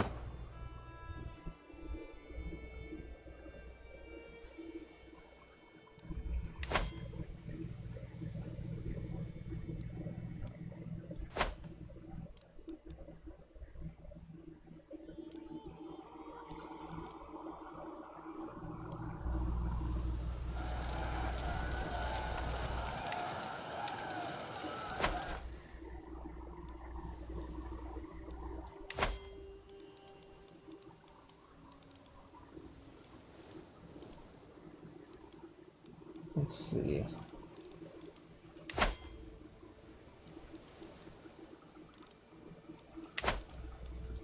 I'm gonna let one of my commanders finish up the war. Our marshal.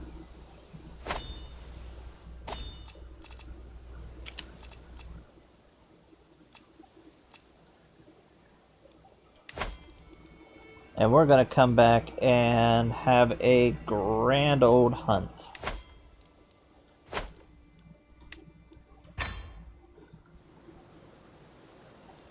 Again down here in Oslo.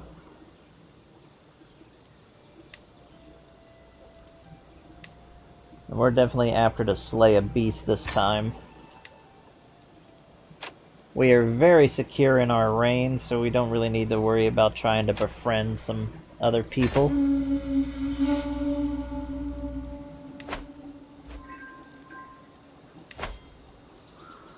So we are intent on getting that.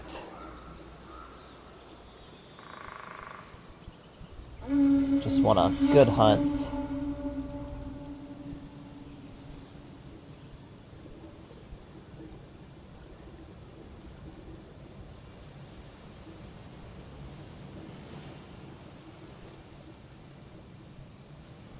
Let's get out there.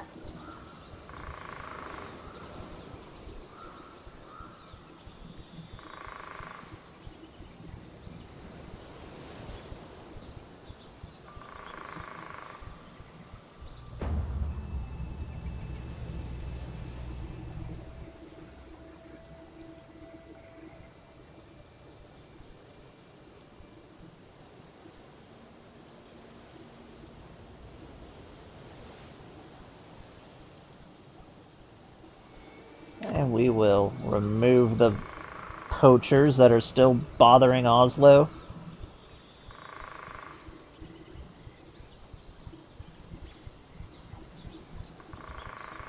Our success chance did increase.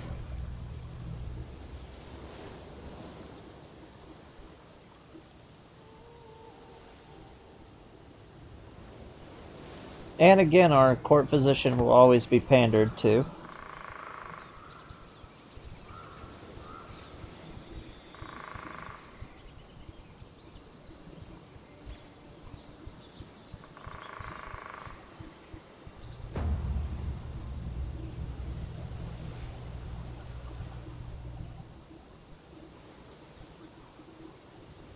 We've encountered an elk.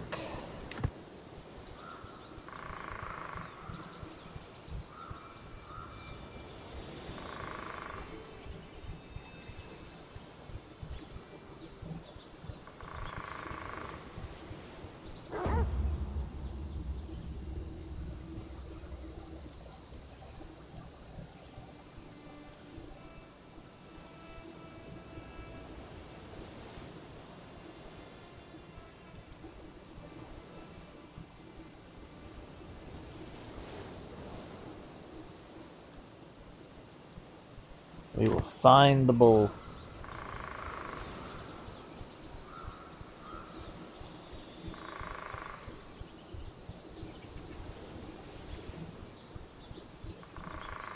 We're gonna get that elk.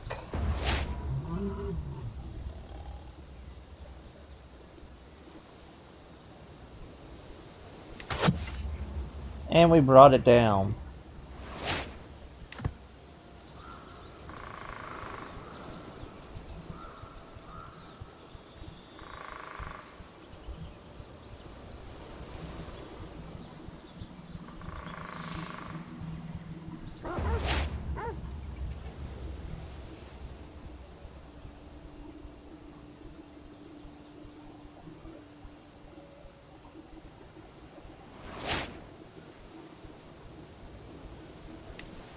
And we got ourselves a nice elk hide. And we can hang that up in our court.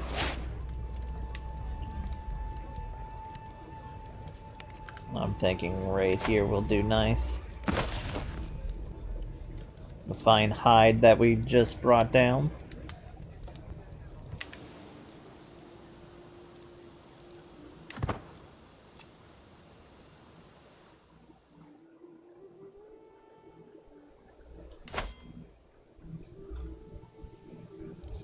I would love to hold court just for the flavor, but it really just has no relevance to what's actually going on. They really need to rework the royal court.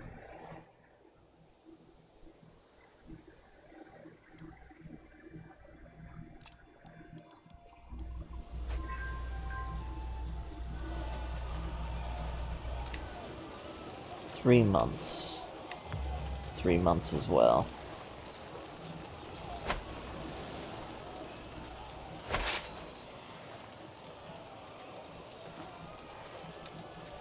Station besiegers and go and hit these guys.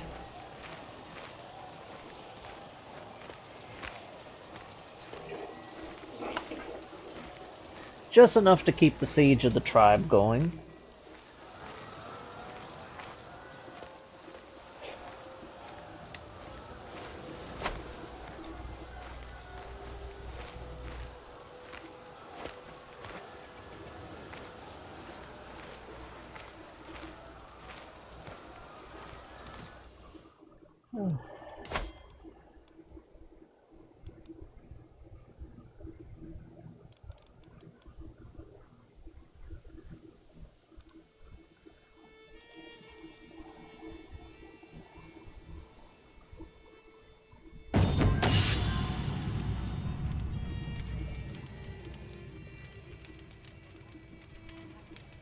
We'll let our marshal deal with that.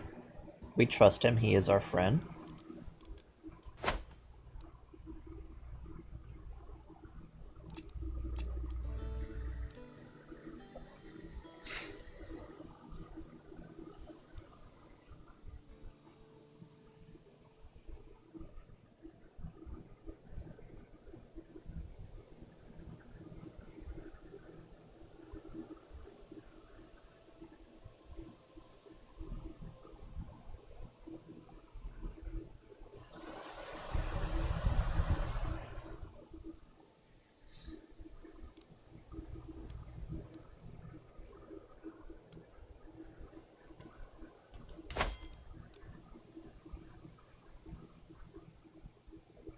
Hopefully he has some kids.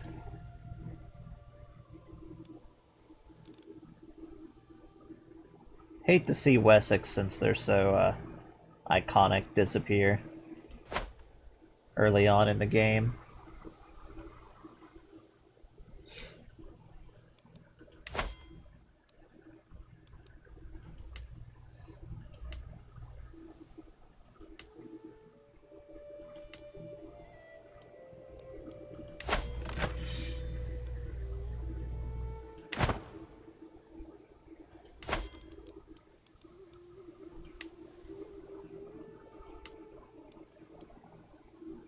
I see the Welsh aren't doing much.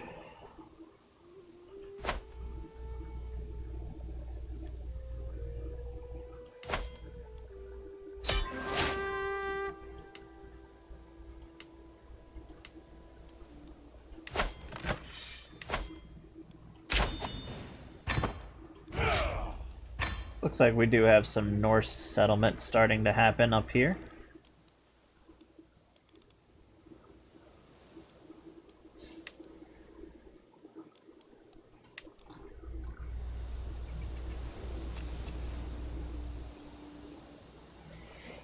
So,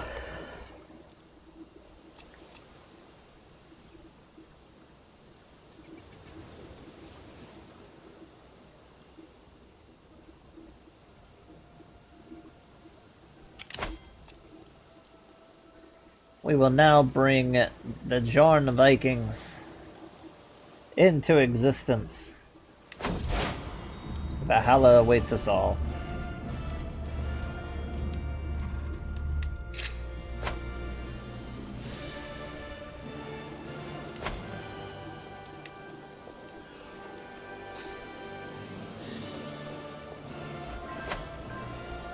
And this is definitely going to become one of our fortified outposts.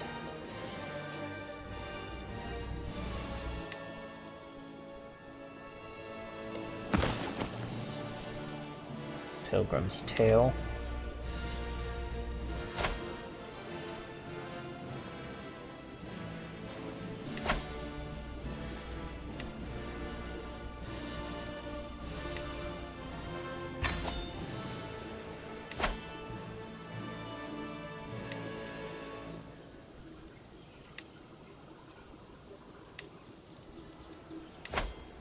Alrighty, let's see if that fixed our succession issues.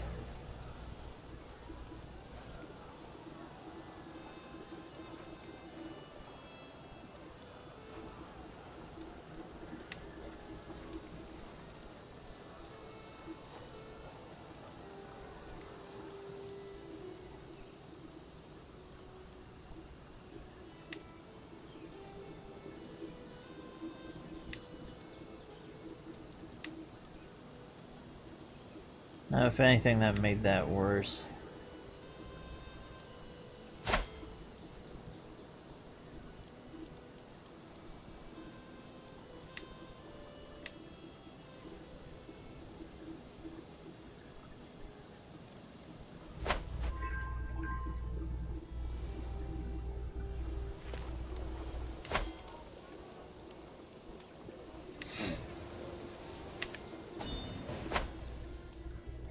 Solving our succession problems, definitely fun.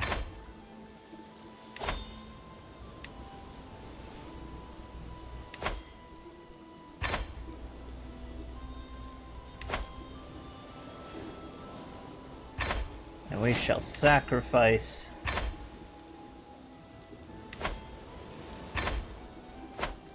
them to the gods.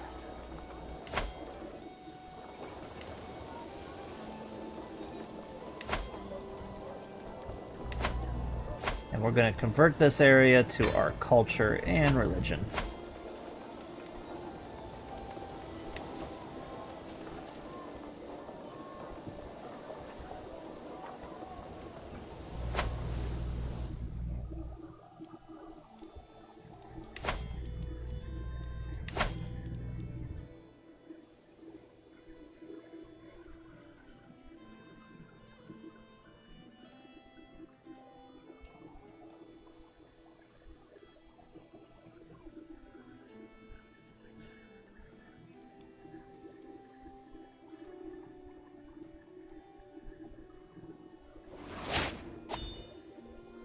They actually give us quite the comfortable amount of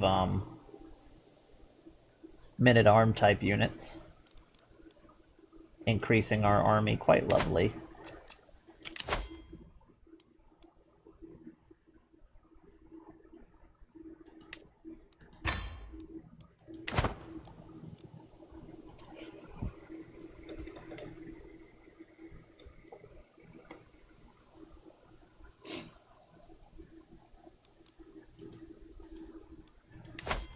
Like, I thought for sure that would...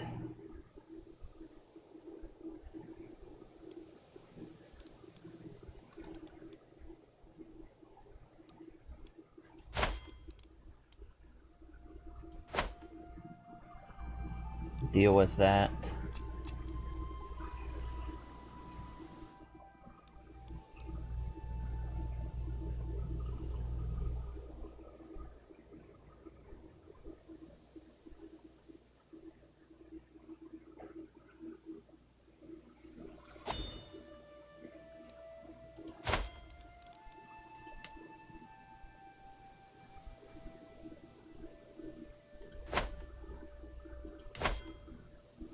Bingo, there they go. They formed the Holy Roman Empire.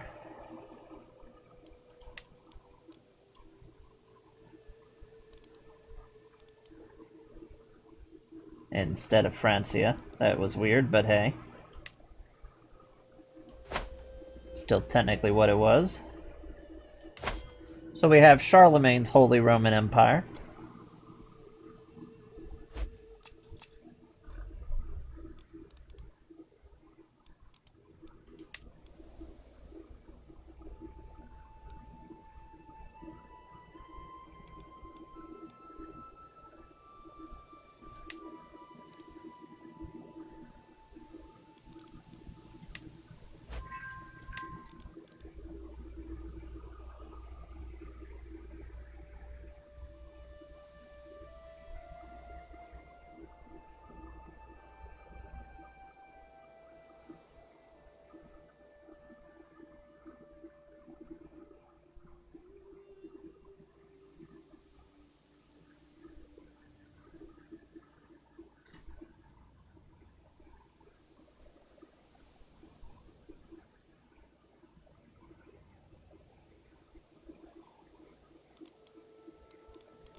Charlemagne is definitely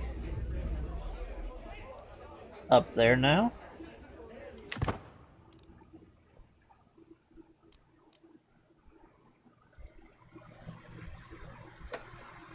Now, historically, there were actually two Holy Roman Empires. There was the Carolingian Holy Roman Empire, which is the first Holy Roman Empire. It was dissolved basically when right at the beginning of regular Ck3.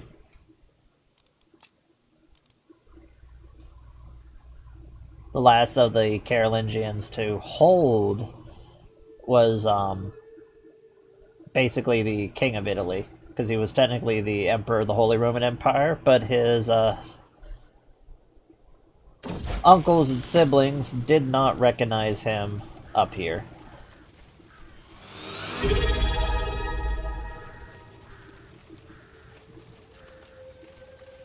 And they grow up nice and quick. Dwarven raiders from the north. Ah, thanks for the raid.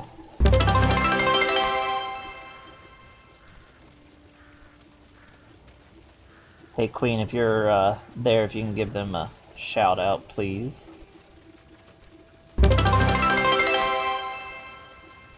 Oh, thank you so much. You guys are the first people to raid me outside of people I know.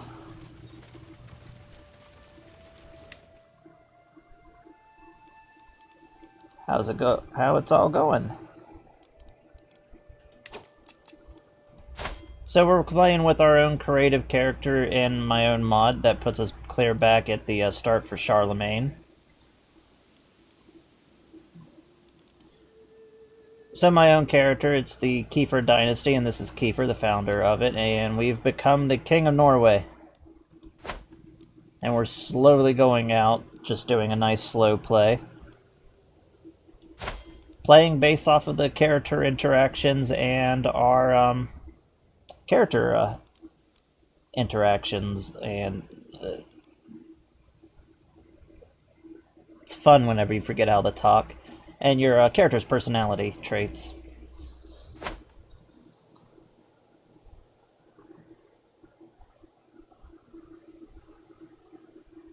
Yeah, I've got all the DLC. I've been liking, this is the first time I've really started messing around with wards and wardens. Went into it blind with the start of this playthrough. I've had some interesting events. Unfortunately, we have 11 sons, so we're gonna have a fun succession.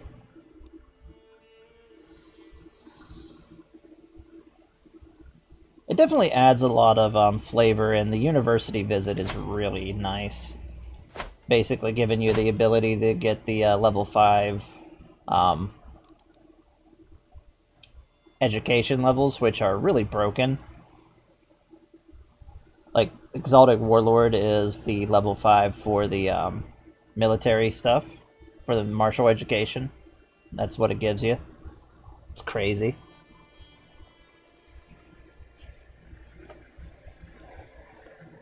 Charlemagne just formed the Carolingian Holy Roman Empire, the first one.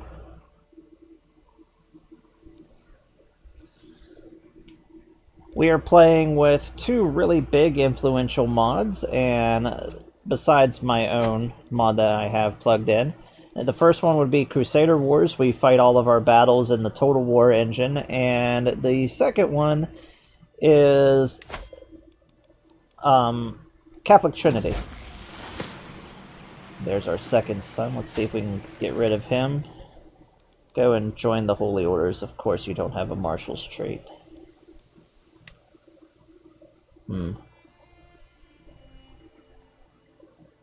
What can we do with him?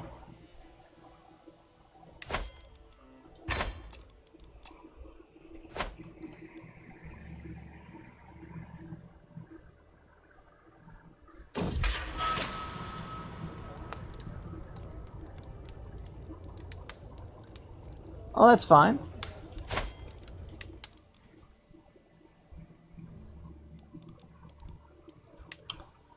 Let's see. Negotiate release. Banish would still give them...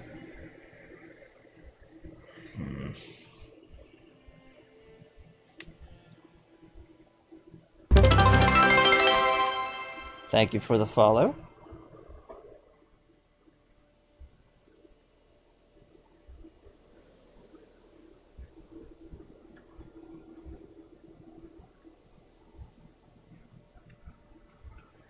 If I banish them, they're just gonna come back on succession. We can't just execute them.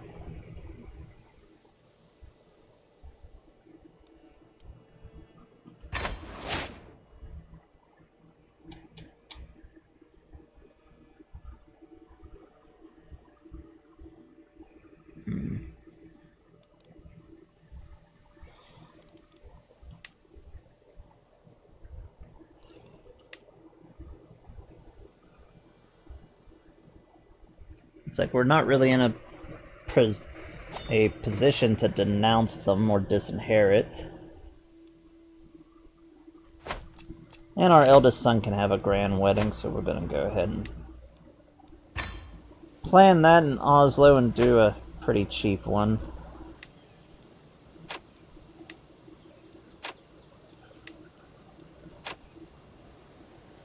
Now that's cheap that we can get with it. Now we got 3 years.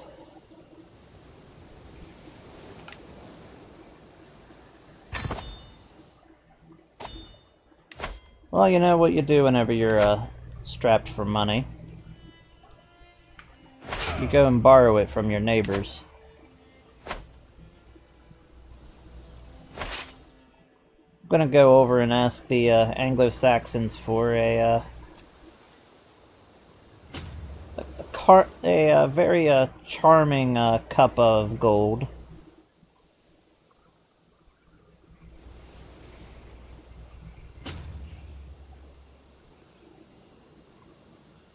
Actually, we'll ride up the Thames and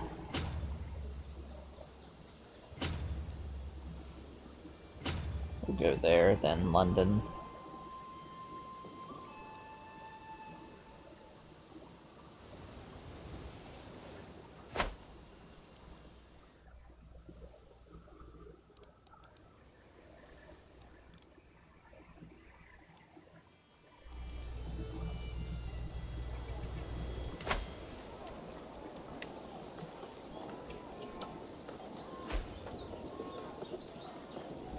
We're definitely gonna need markets over there.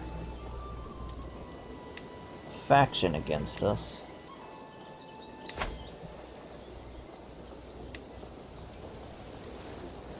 That's just in our newly conquered territory. The Slavs don't like us.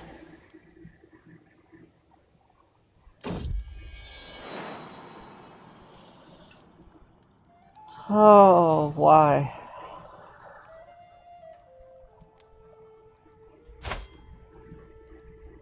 Of course, the one that says she isn't in the men is the one that keeps giving us sons. I'll just add him to the mix.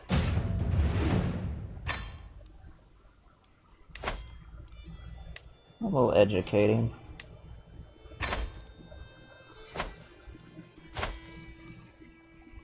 And our eldest son. Let's see.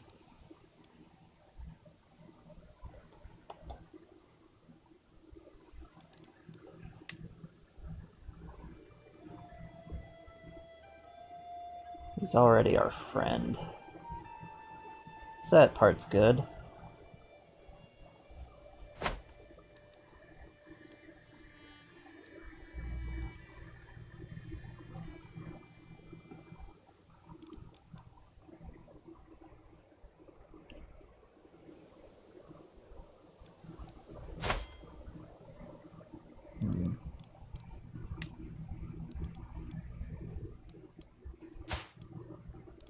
One of our other daughters can marry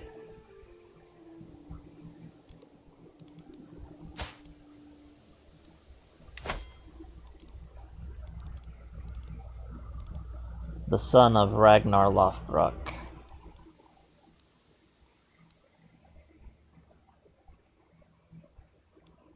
Which one? We only have 3 daughters, so 4 daughters.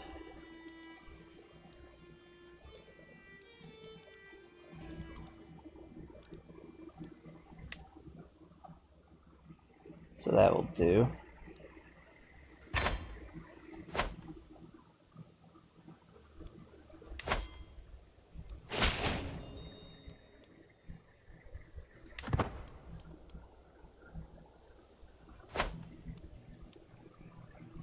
And hopefully he will be useful during a succession.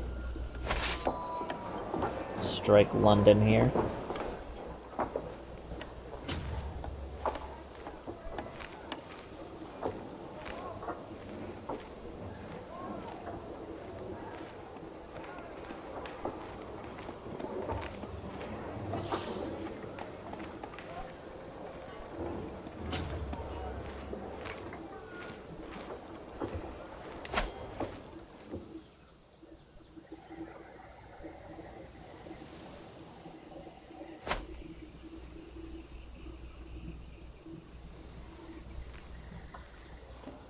We raid in the name of Othniel.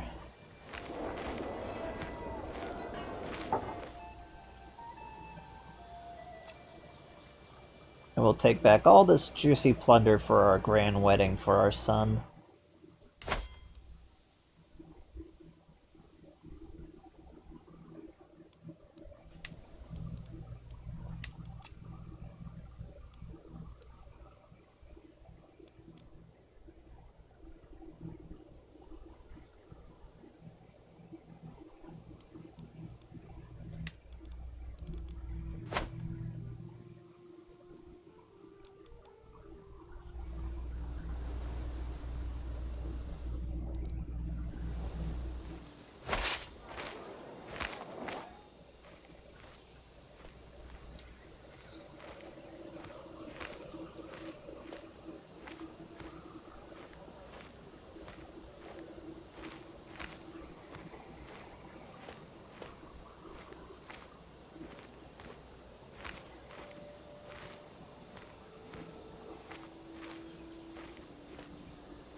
Got all that loot from London.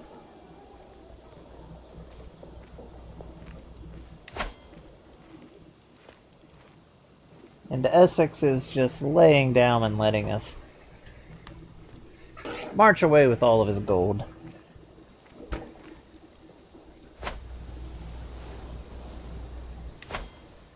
Heck, he wasn't even here.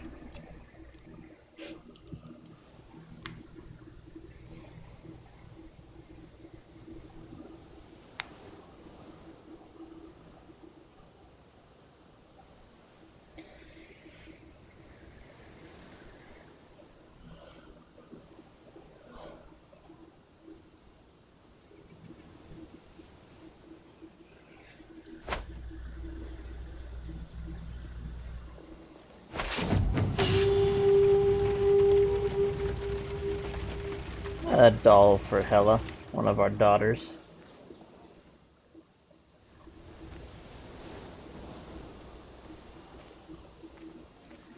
Oh, we might get lucky and be able to raid Canterbury again.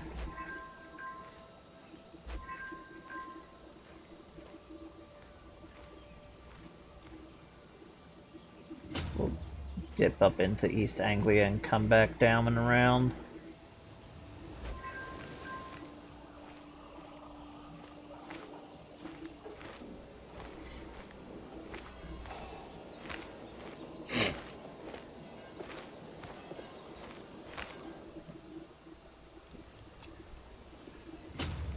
Give us your gold, we have a wedding to attend.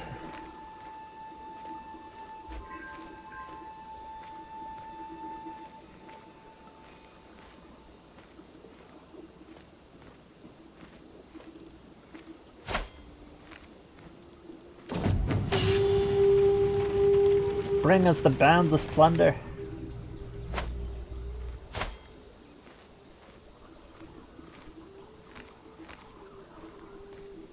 Oh yeah, I'd like to point out that our wife is a random Burmese woman that came to our court seeking shelter and was totally not forced to become our wife.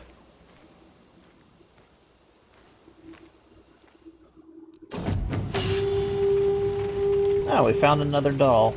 Seems like the Lonely Doll event happens a lot. I will just give this to our other daughter.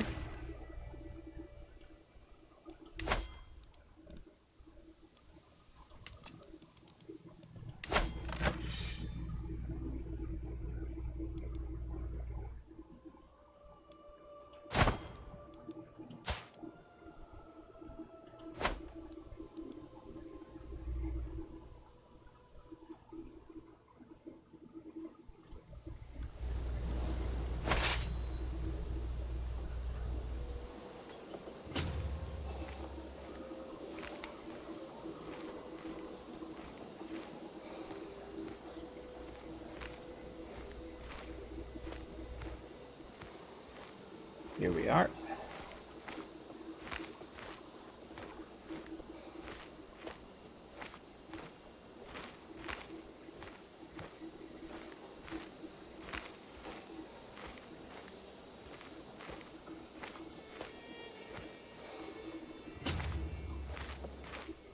Getting a nice bit of plunder from this.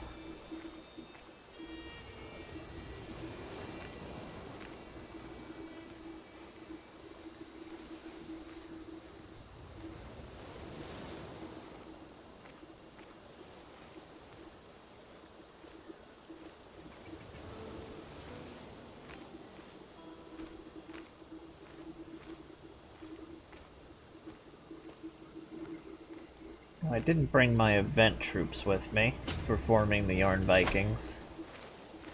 Definitely gonna keep them fresh until war. Thing with event troops, for anybody who doesn't know. Once you run out of them, you run out of them, so use them sparingly.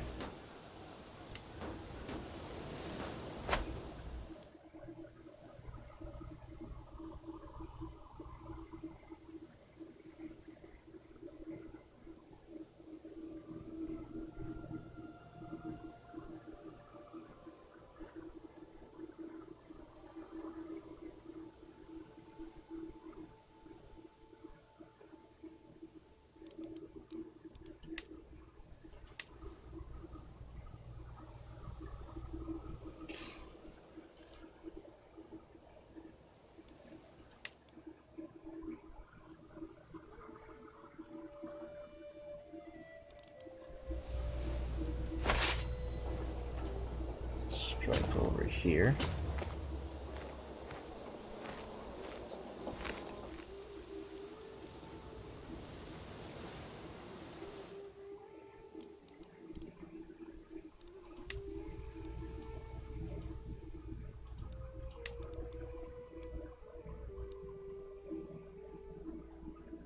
They do have decisions to incorporate territory into the Holy Roman Empire, so keep checking to see if they do that for any of the kingdoms. Mostly West Francia here. If West Francia gets incorporated into the Holy Roman Empire, that's going to be a big change.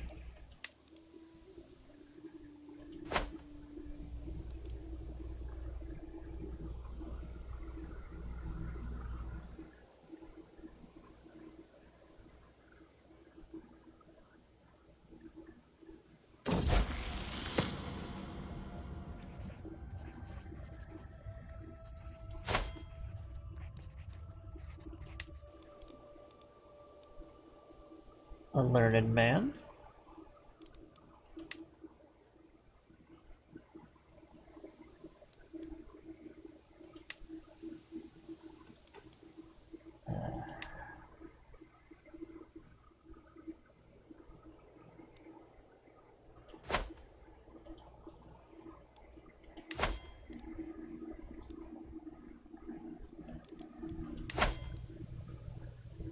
See about our other court physicians.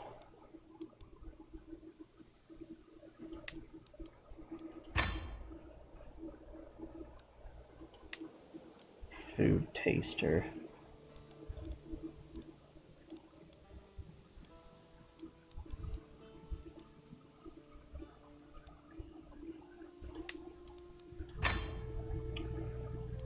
Place some of our sons in some more dangerous positions.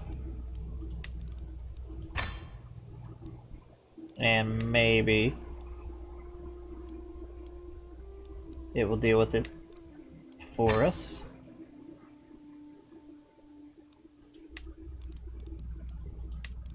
Good one there.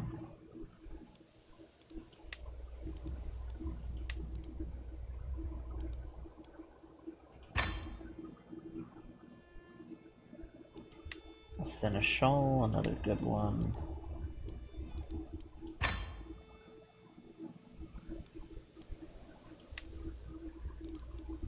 Cupbearer.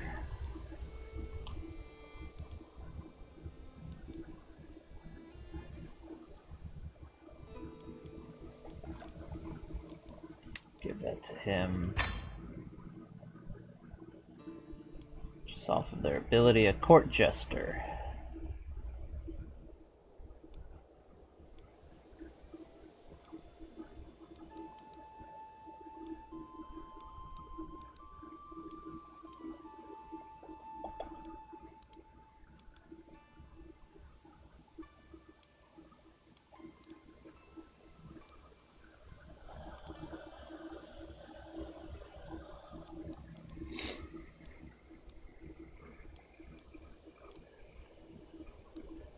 Don't really have a good choice regardless, but we'll make her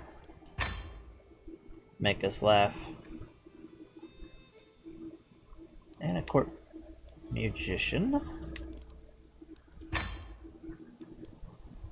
There we go.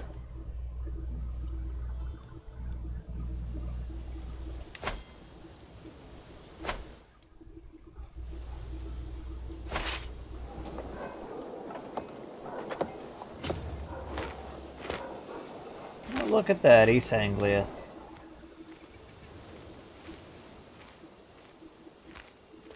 We won't bother fighting this in Crusader Wars, they're way too small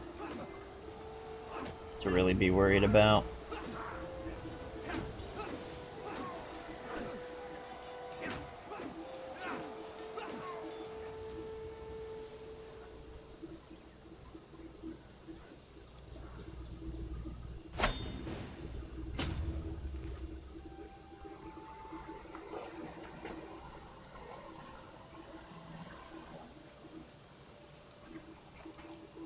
We'll come back down, hit Canterbury, and head out to sea. Go back home.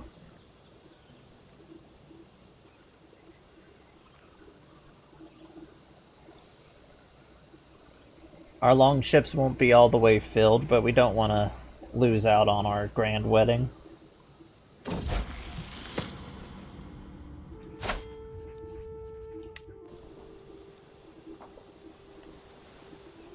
And another one of our sons.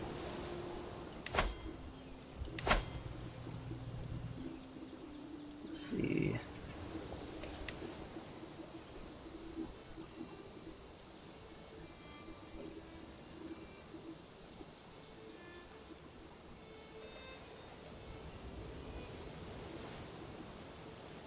One of our sons, we're going to force him to be a knight.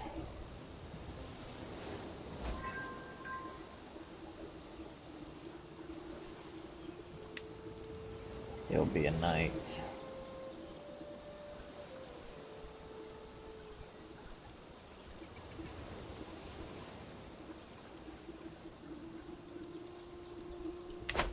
Put them in dangerous positions.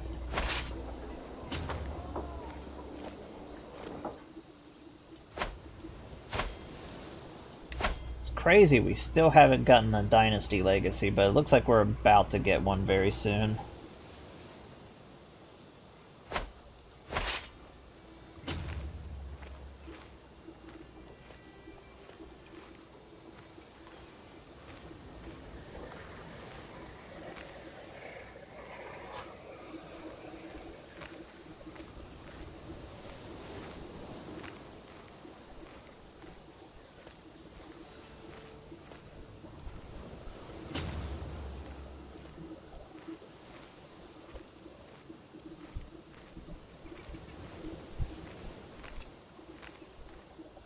I still got 23 months, so we should have enough time to hit more of this.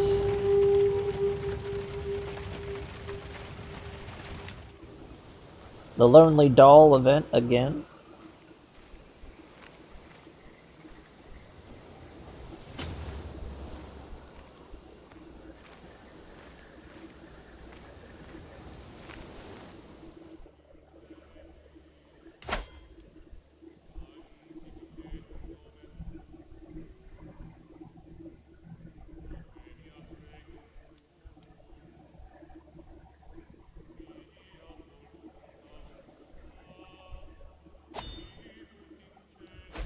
There we go.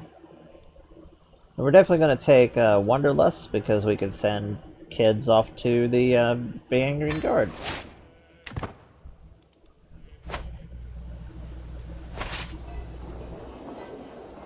It's a nice trait to have, a personality. Not personality, but it's just a nice trait to have, and we'll swing back to Norway after this. And again, the Lonely Doll. And we'll just give this one to Hela.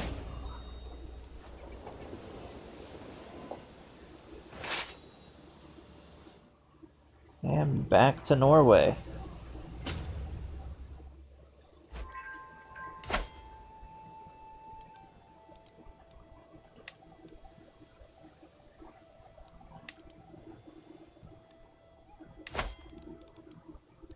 Arrange a marriage. Want to marry one of my daughters?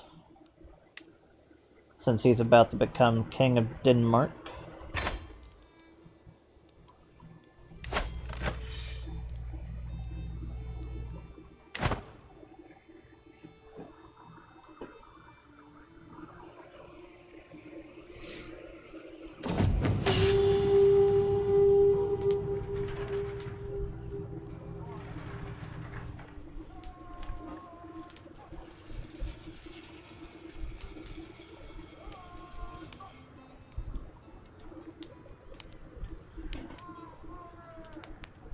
And we'll show him how it's done.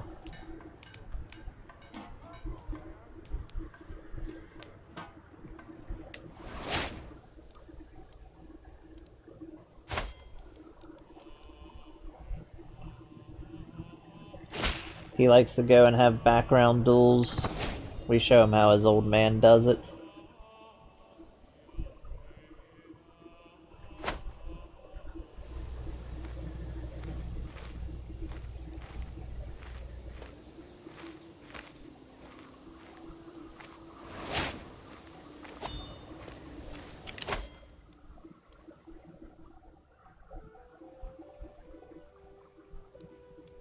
can I say?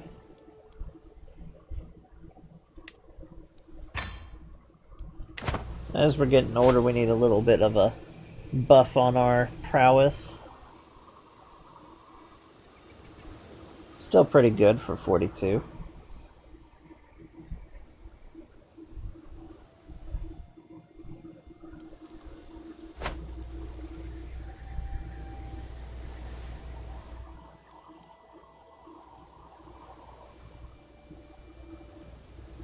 We sail with the speed of the Valkyries back home.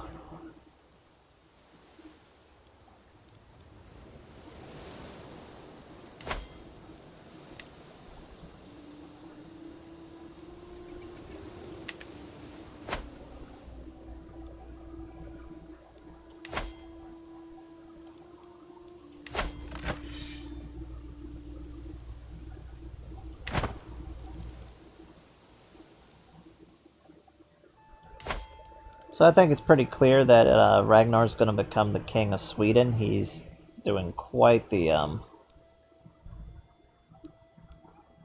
conquest.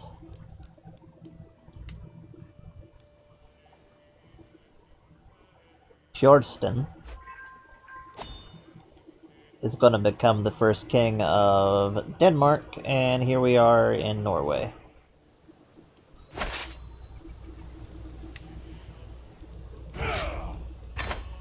Now we got the money for a grand wedding. Right here in Oslo.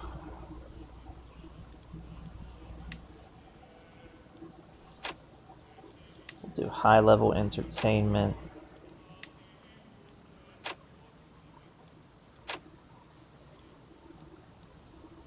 Great food.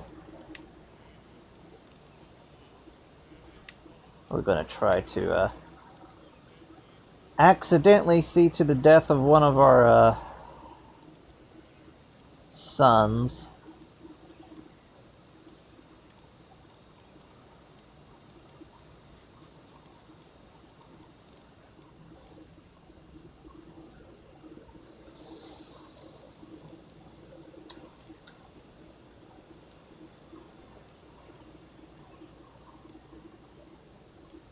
Should there be a dynasty?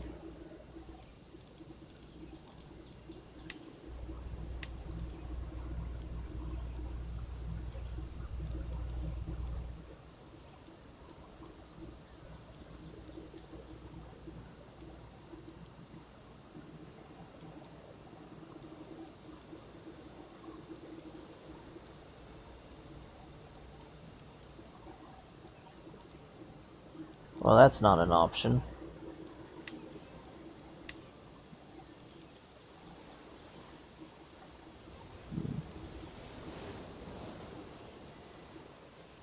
We'll do some diplomacy, though.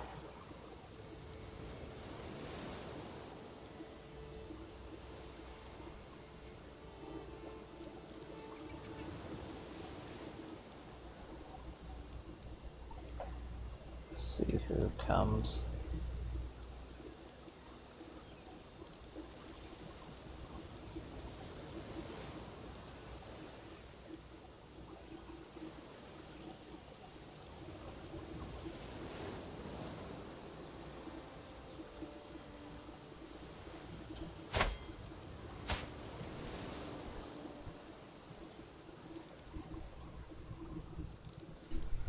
And that doesn't look like it'll be a thing either.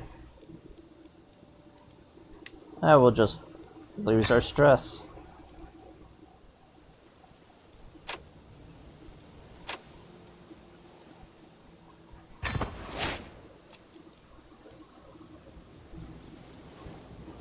There we go.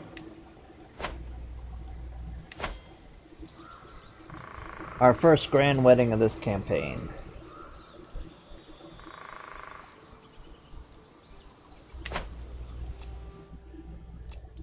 Pretty important internal alliance with the North.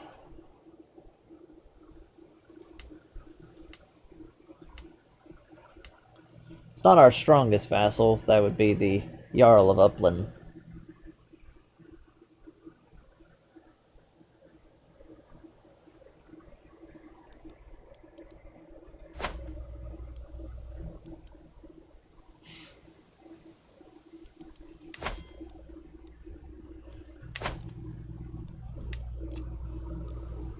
the lower vassals of Norway, which is basically down here of southern Norway, are our original council, or the family of them.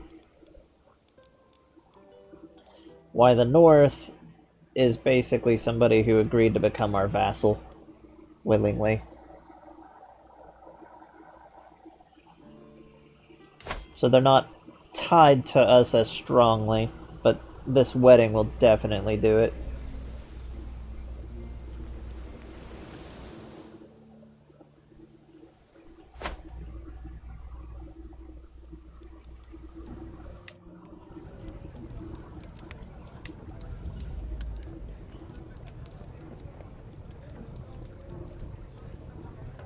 Definitely need more stuff in my royal court.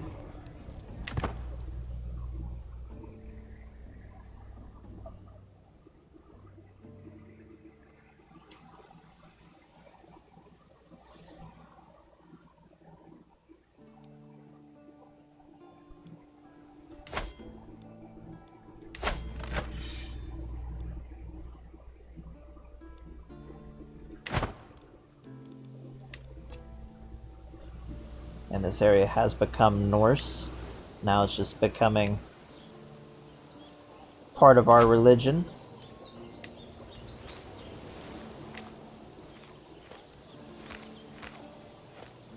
Definitely needs to become a fortified camp, as it's primarily a raiding base. Our southern colony.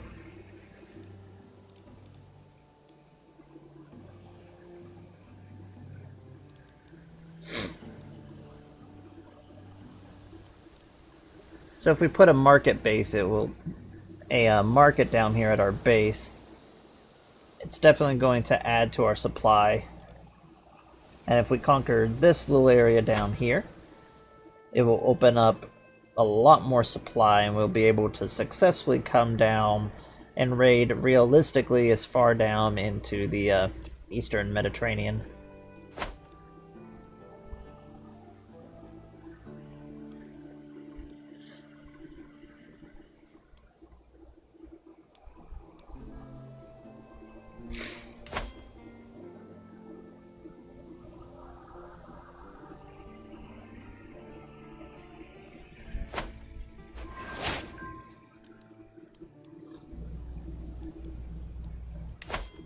And after this grand wedding and we recover our forces all the way up, and we will bring our event troops along with us for this one. But we're going to go after our most ambitious target yet.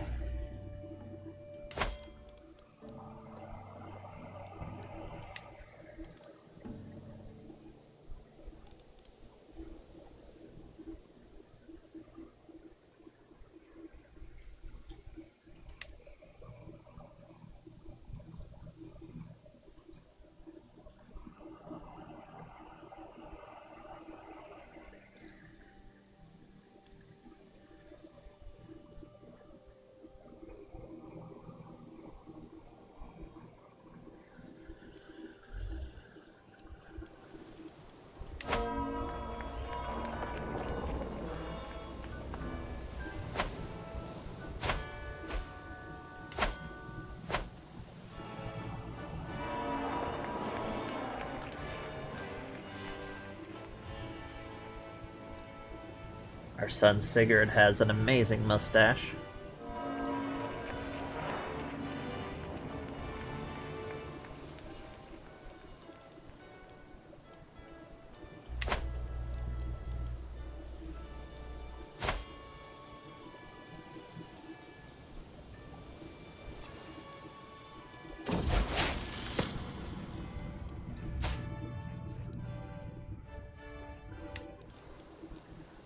Another son has come of age.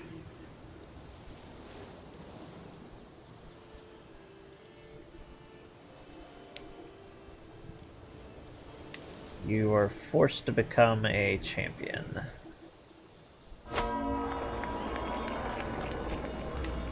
You can actually create an accolade.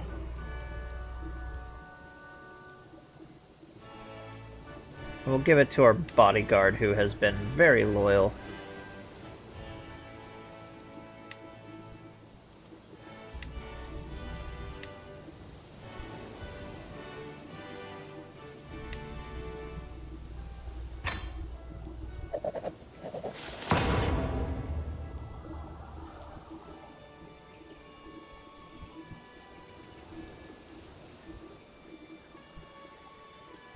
So we got our first of the accolades, and our grand wedding is off.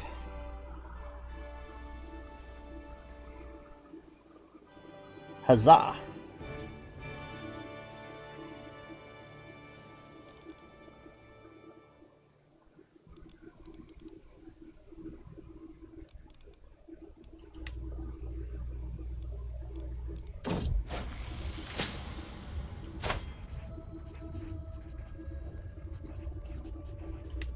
Not good at all. It looks like the pox has come. Now my mod does make the diseases a lot more dangerous, so hopefully it doesn't go crazy, to the exception of making kill off as many of our sons as we want, as long as it's not Sigurd.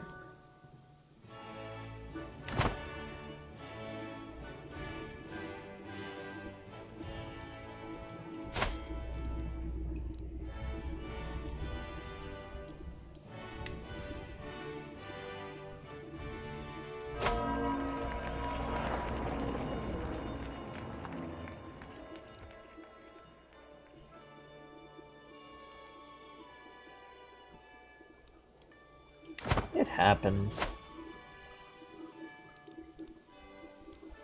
People get nervous on their weddings.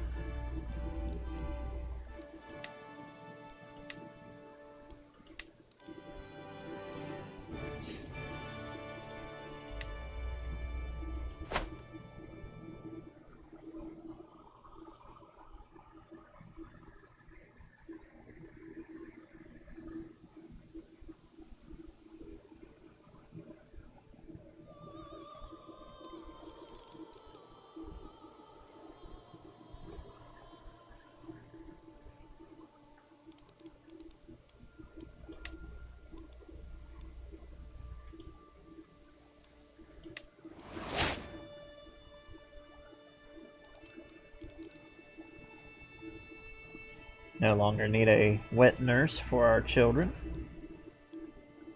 even the youngest.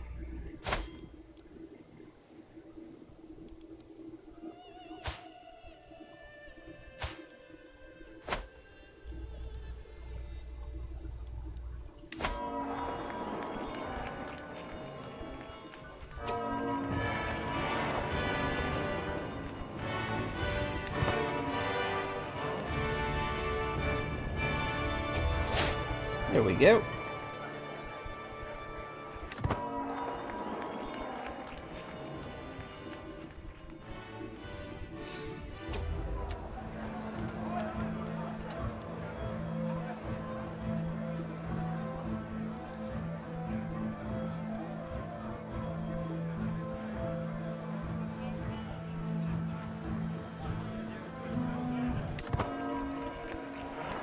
We don't want to kick our friend while they're down.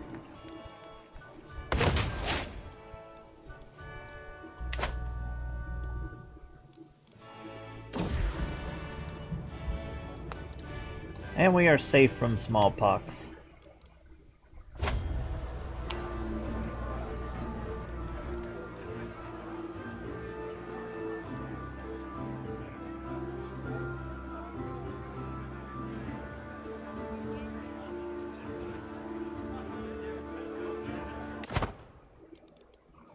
Definitely want to make the Grandmaster of the Yarn Vikings happy.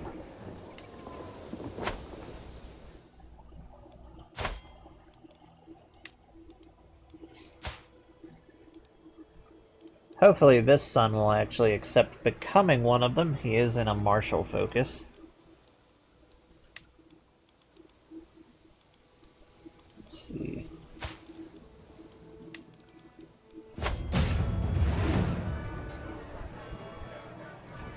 It's already been changed once.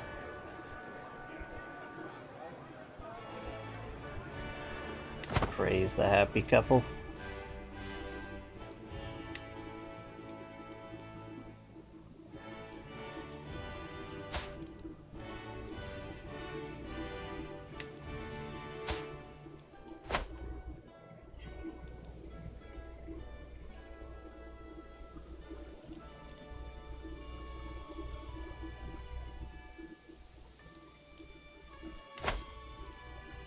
The Abbasids are still scary looking.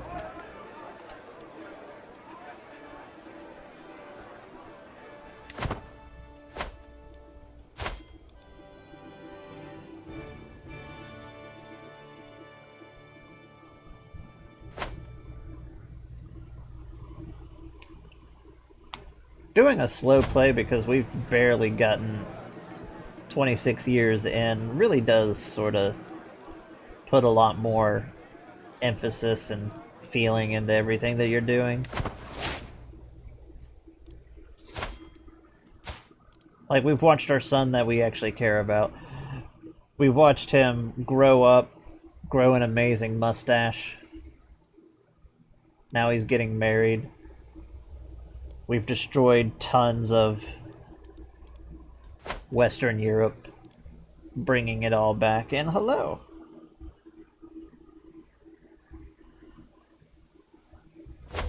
Iced poof. I like that.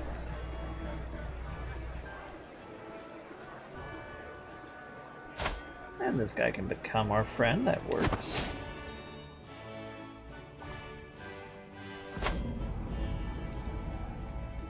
Welcome back, Queen.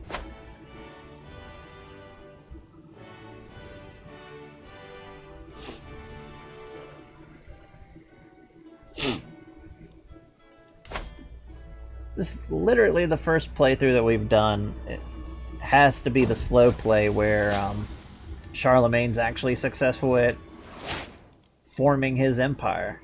He still has some territories to grab a hold of, but on the whole, he is overall successful.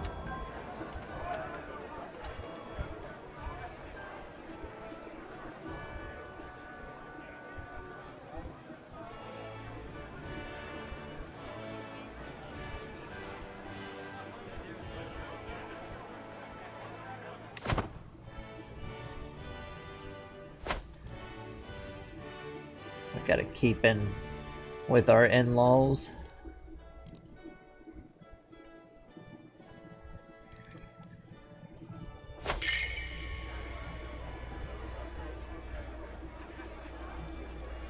Let's see.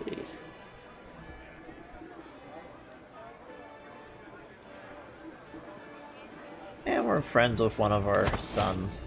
We are in Norway. Right here, we're the King of Norway right now. We just formed the tag at the end of the last episode. And we conquered the north of Norway at the beginning of this one. We are a zealot, so we're going to go to the temple.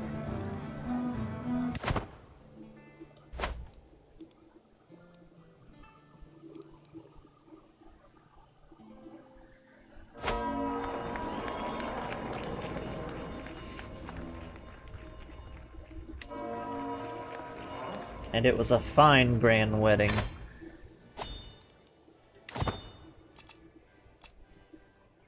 And we shall erect a fine, a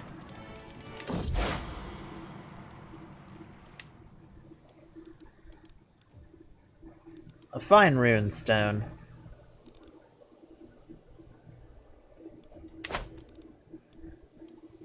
And now it's time. We're going to go on our most ambitious raid yet.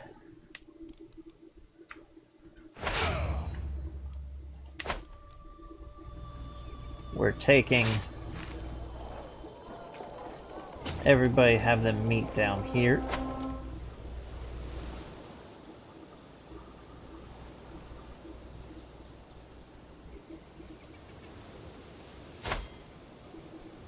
We have multiple concubines.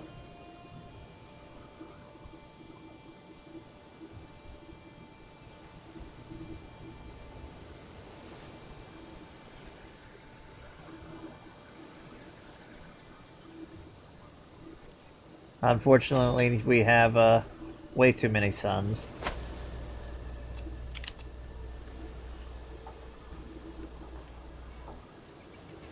That's alright, Queen. It looks like we're being attacked. Where's their little chieftain? Because this is actually funny.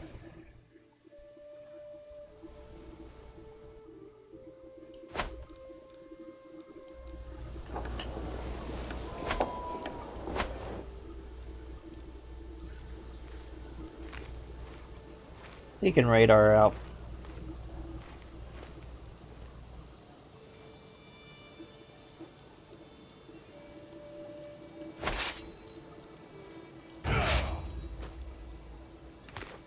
There's not much I can actually do to get them out of the inheritance outside of, like, murdering them. And it's not really in this character's repertoire. Our most ambitious raid, we are going into the Mediterranean.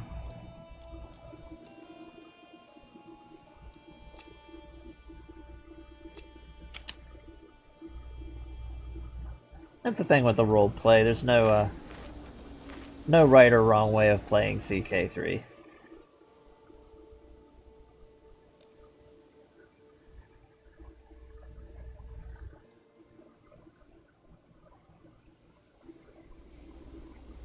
A long play role play. He's not a sadistic, crazy person who would go and murder their sons, just ignore Panda. He volunteered to be sacrificed.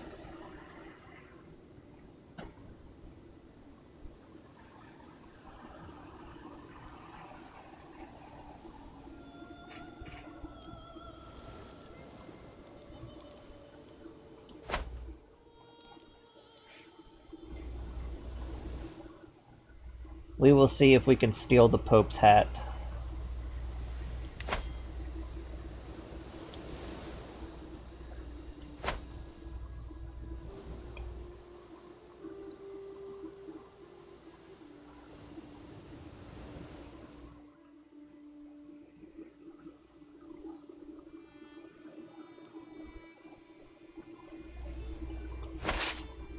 And the long ships are away.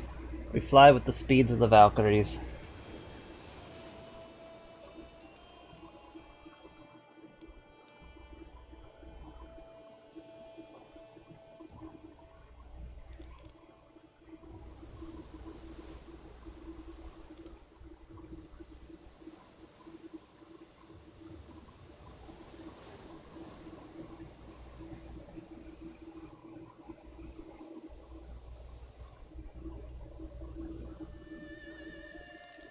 I want the Pope's hat.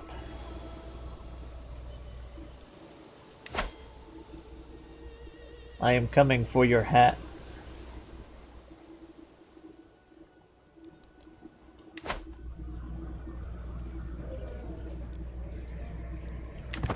Yeah, there's actually a random event if you raid the Pope, in particularly as a Viking. You can steal their hat. So I'm hoping we get it, because it's funny.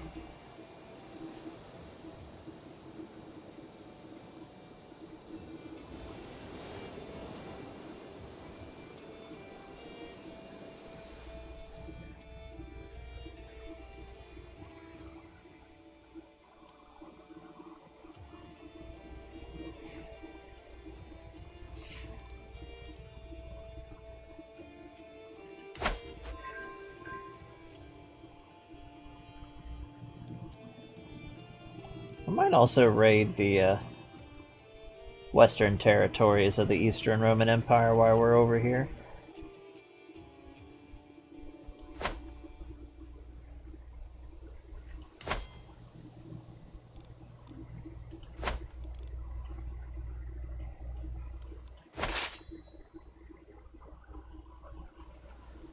This definitely takes a lot of supplies.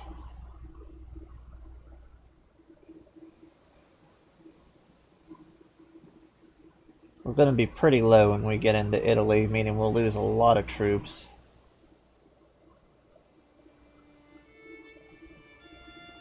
Especially to hit Rome, City of Wonders turns this thing into proper beast.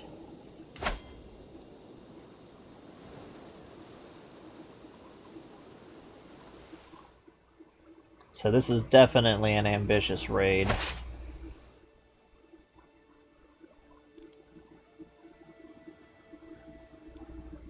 That's why one of these islands would be decent for any Mediterranean raiding.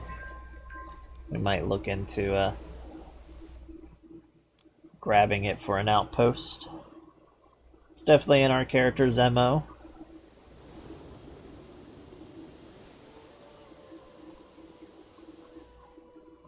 Can we even interact with these guys? Yeah, we can.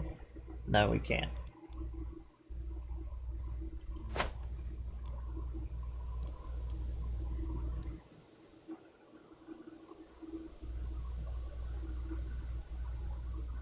But if we grab Leon, that would further.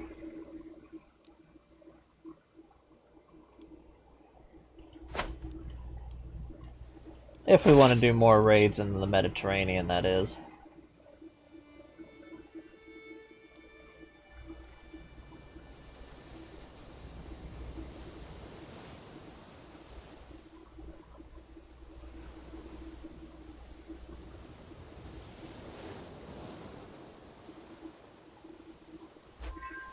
Slipping into the Gulf of Naples.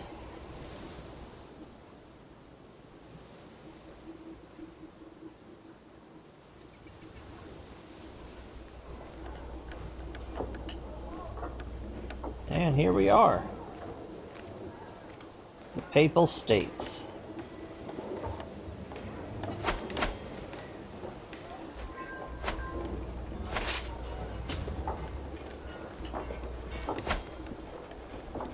The Pope is at a university visit, it seems.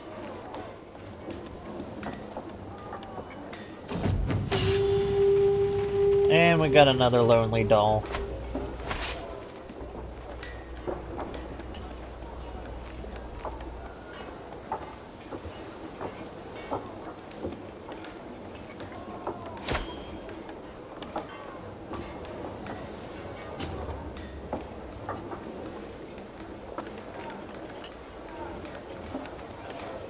I believe it would be.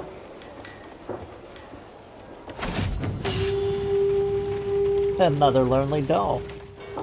Bjorn would love it.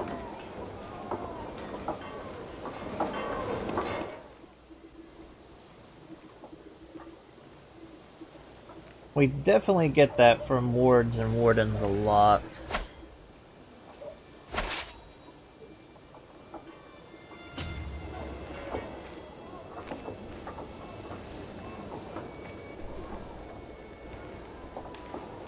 Hit around Rome first.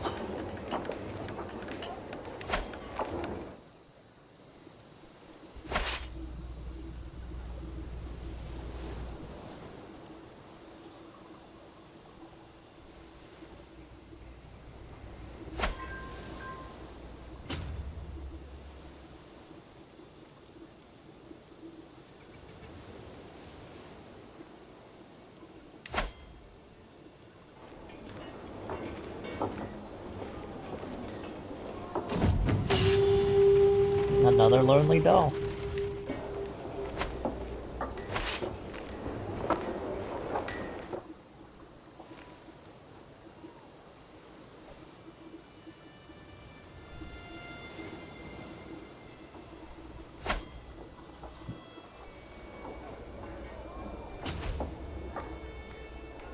Looks like I could move up further into Papal territory.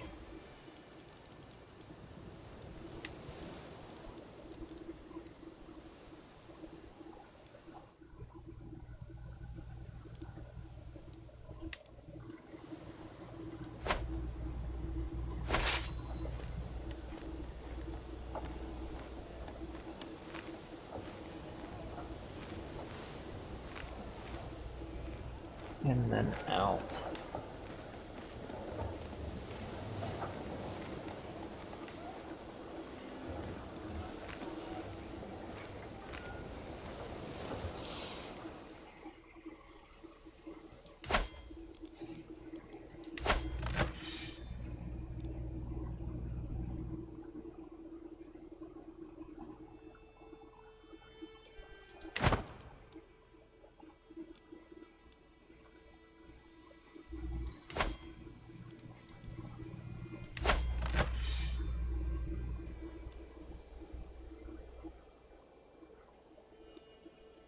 The Tartars are conquering the Uyghur Khaganate.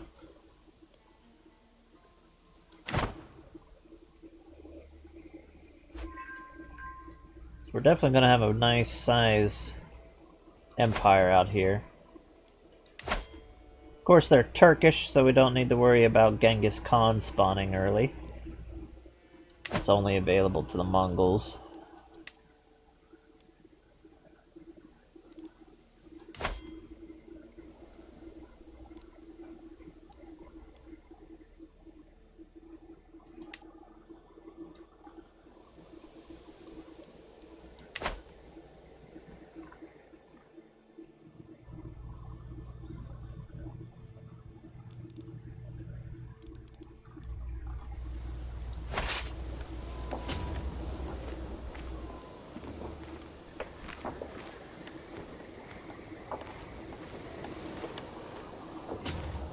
Bring down the banners of the Twin Ravens even further. Secure ourselves. Another wall hanging. I want a new banner and our kingdom's coat of arms.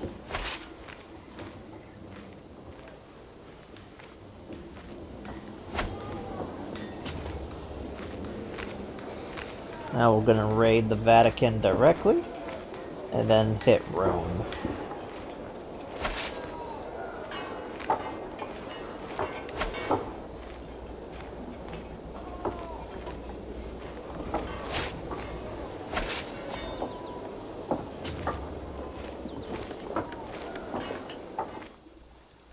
Oh yeah, armies can raise up and directly attack them.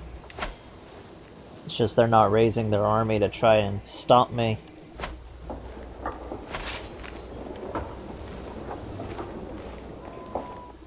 Though they are outnumbered quite a bit.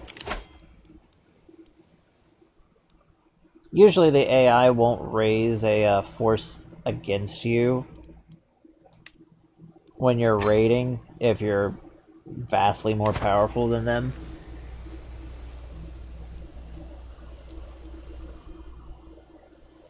Like, if he was a vassal of Charlemagne, Charlemagne would definitely be coming down here to smack my juicy cheeks.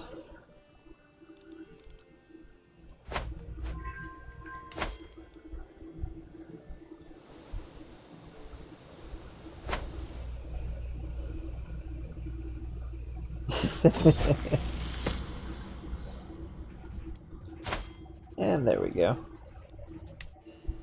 First of our daughters to come of age. They can marry.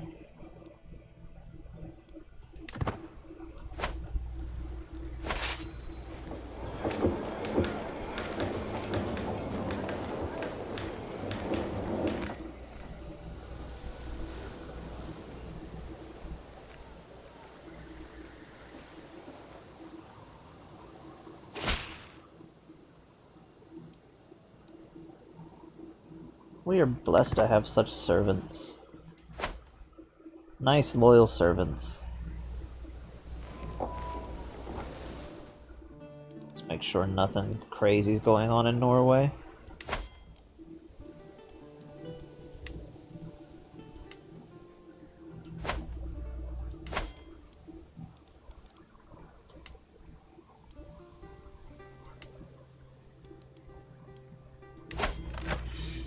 Yeah, they got a little tyranny war.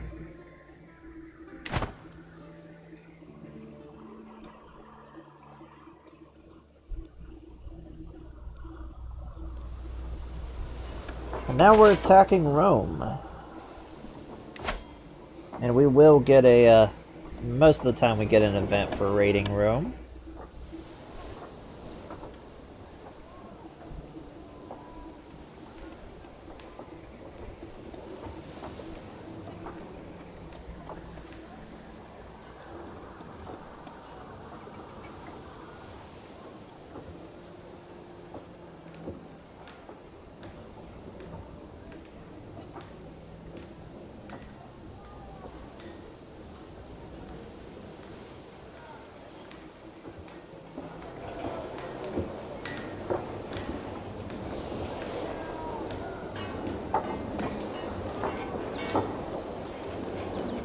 Takes us a little while to get over the Antonine walls, but we'll get over them. In this point of time, Rome is a very much shell of its former self after the Gothic Wars, when the Eastern Romans came in. Basically, Belisarius and his campaigns devastated the Italian peninsula, and it didn't really recover. And note, this happened in the 500s. The Italian peninsula really didn't recover until the 1800s.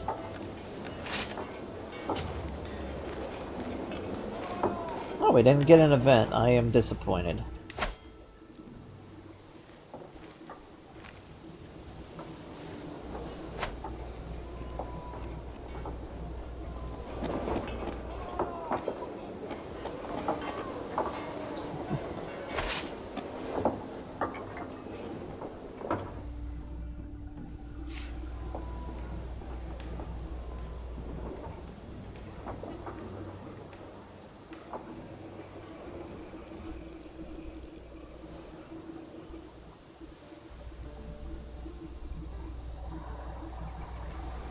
Well, there is a city that we want to hit, and that's going to be Venice.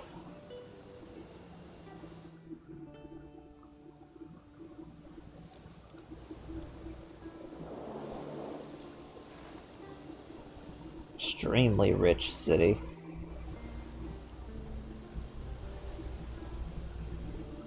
It's like we could try to hit Constantinople, but just overcoming its defenses for even a raid is ridiculous. The Theodosian walls have such a huge defense on them. And a lot of their bonuses are against raids. Like plus 50% against raids. It's like, ugh.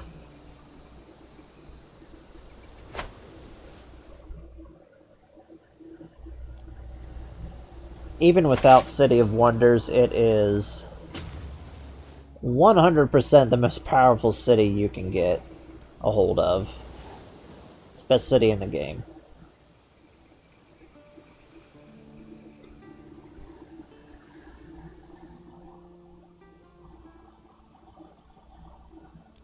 We'll head out into the Mediterranean and go around and strike Venice.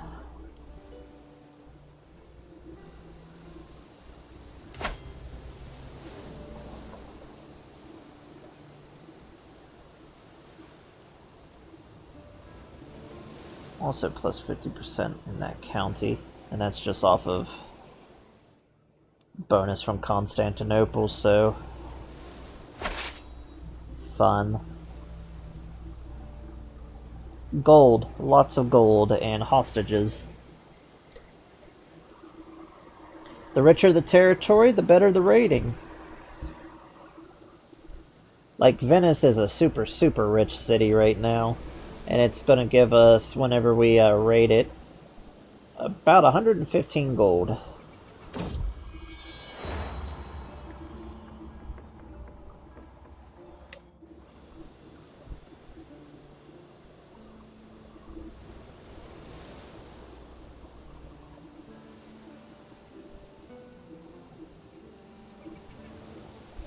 It mostly depends on what the characters would do.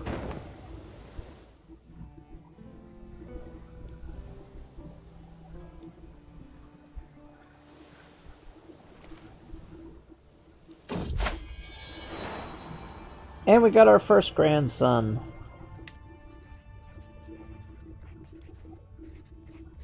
Halfdan.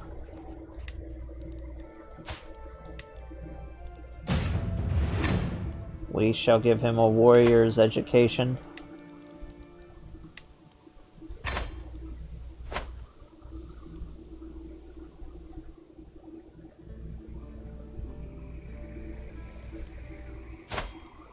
Like, my character right now is a zealot. My son is also a zealot, so neither one of these characters will be converting anytime soon. But for Halfdan, it's sort of hard to tell what sort of a king he'll become yet.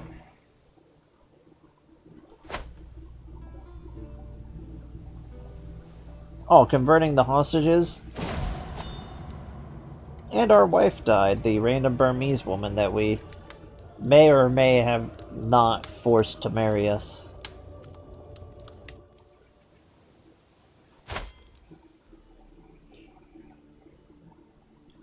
Yeah, converting hostages are good if you're recruiting them.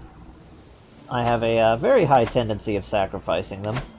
Let's see if we actually got anybody. We didn't even get any prisoners from that. That's a bit of a letdown.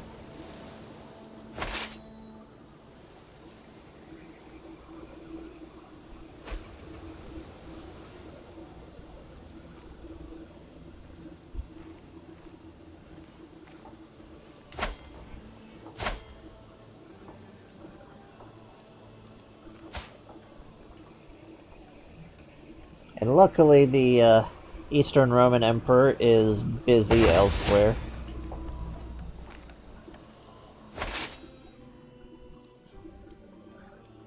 And we'll return to Norway after this. As we're about out of supplies, and whenever we run out of supplies, we're going to start bleeding troops.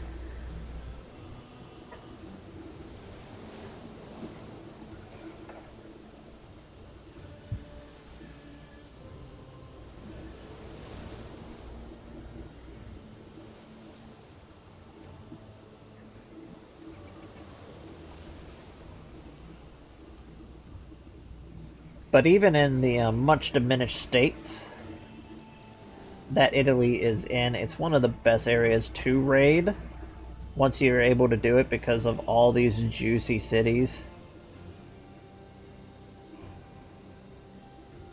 Just like we got 29, like on average you're gonna get 29 out of a lot of places, 20, 60, well 64.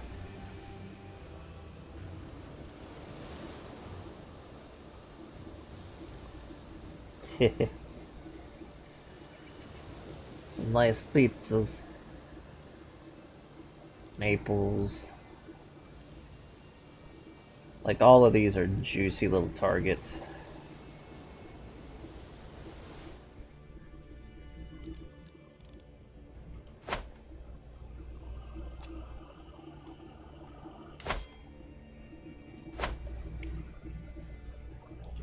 The Eastern Roman Empire is extremely rich.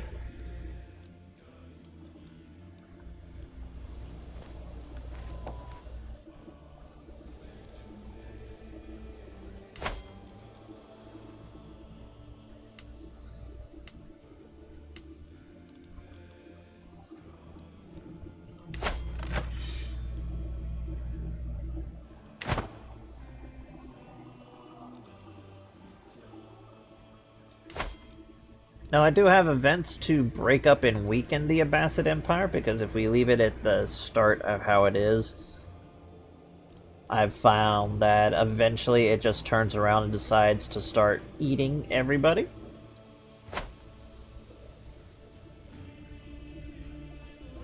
Tataria has grown quite a bit. Though now Tataria is a proper rival to the Abbasids.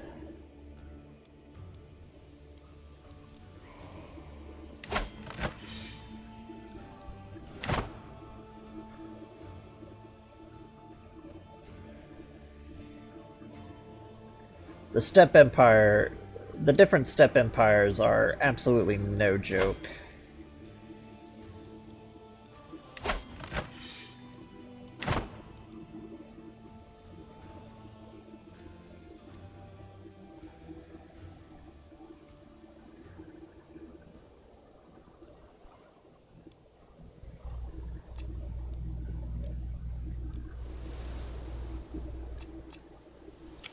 Yes, I know we are not married. That is very much a thing. But I think we will marry one of our concubines.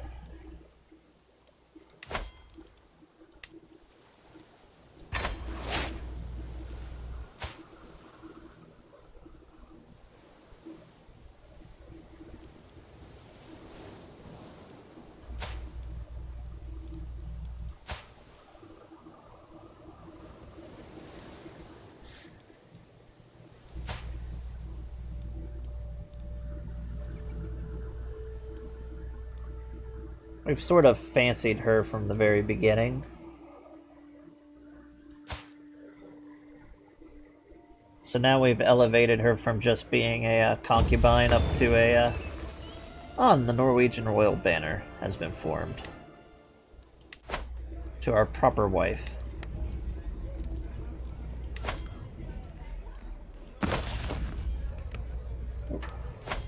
I definitely like the Norwegian banner that we have. Much more than our Dynasty banner. Let's see what it does.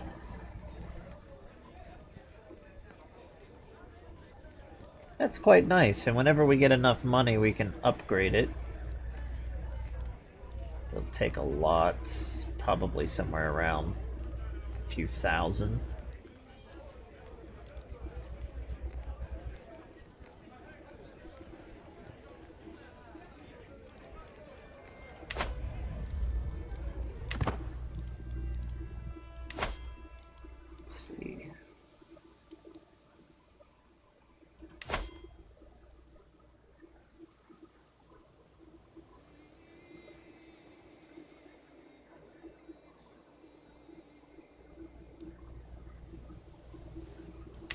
We're definitely ambitious, so looking at securing the Kingdom of the North, the Empire of the North Sea would be potentially in both of our MOs.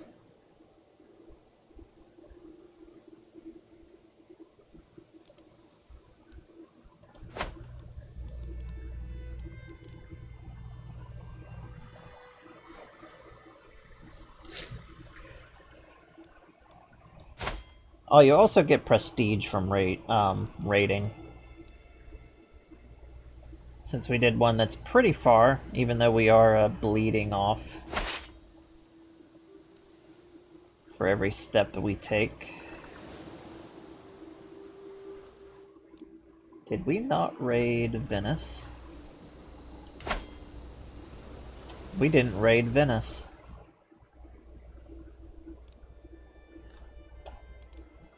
So what did we do? Just land on it, look at it, and be like, this was a nice site, and leave? Turn around. You're not done.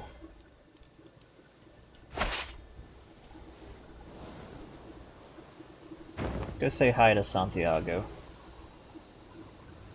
We're not leaving like that little to show for. We're gonna bleed off a lot of troops, but I want to hit an important area. Just kind of come out that way.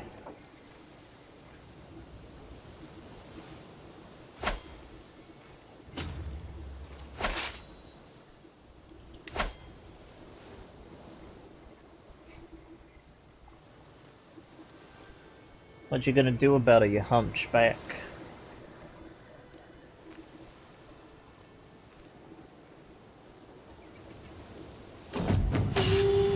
Oh yeah, bring us the Boundless Plunder. Of course we get a plunder event down here in Iberia. Let's hit Santiago.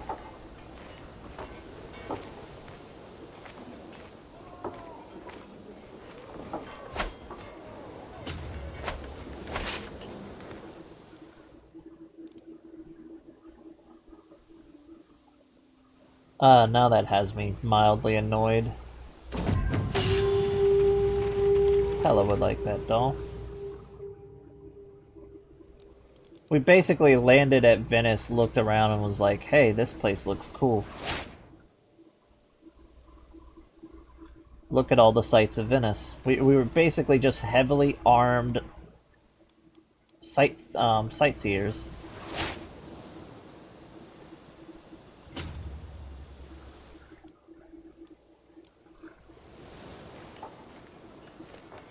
Come here and hit these holy sites. Not like the Irish are gonna do anything.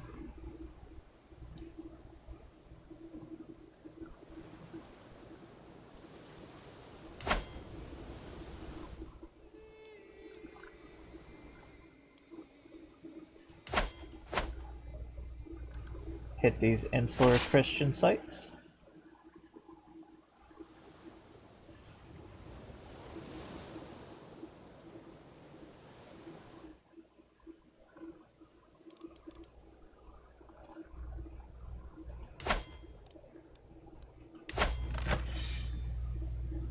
Liberty War. Well, that's unfortunate.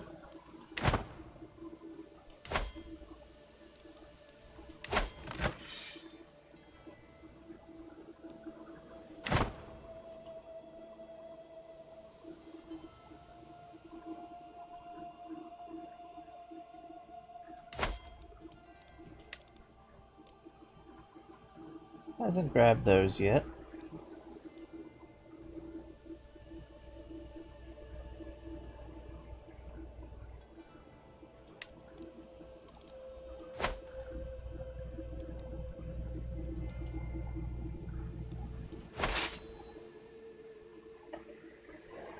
We're not bleeding off too many troops yet, so it's alright.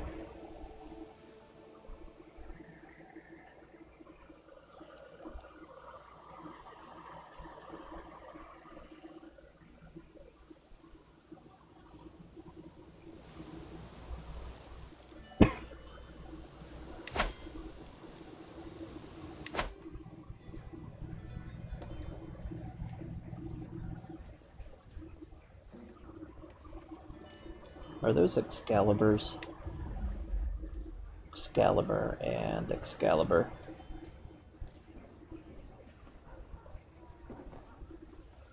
And the arm of St. George.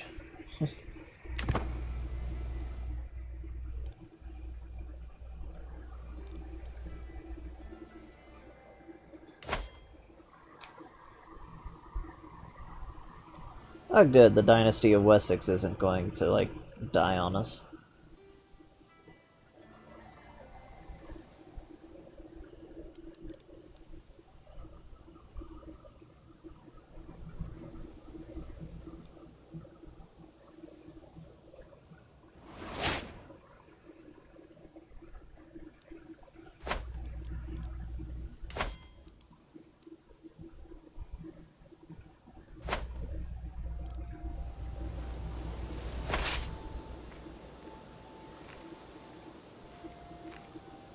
Alright, we hit this place and then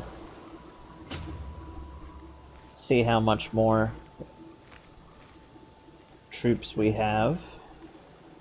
And if we have enough that we can carry away the loot from this holy site as well, we'll do so.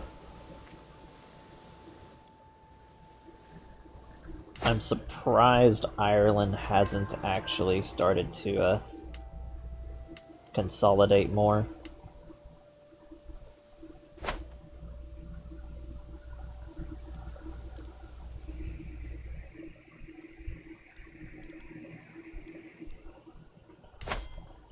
Yeah, we chose the right ally.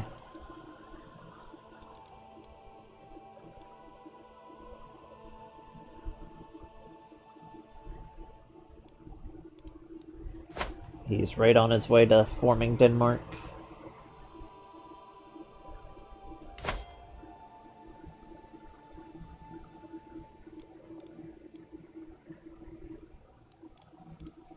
Just say how strong Ragnar is, even though he has significantly less territory, he's about half our strength. So if he formed Sweden, he'd just be right up there with us.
And he can go back home now. Now that was much more worth it.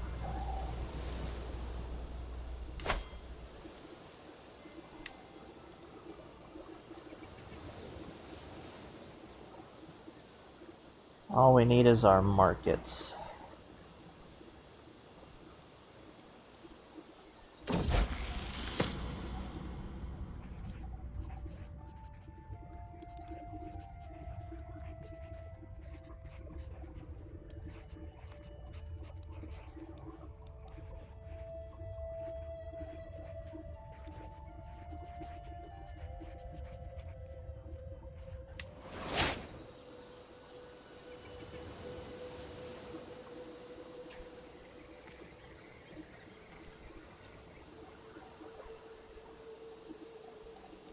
And we'll construct some markets. This will give us a nice supply base to raid out of.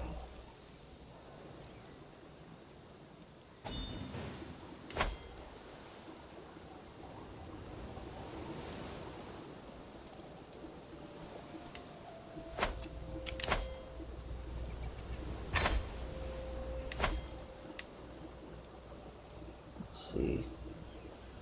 We'll sacrifice her. Sacrifice him. Is he worth a lot of money?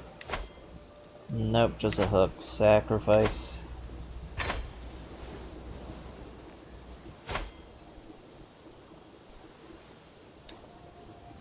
And you are going to be designated as a sacrifice.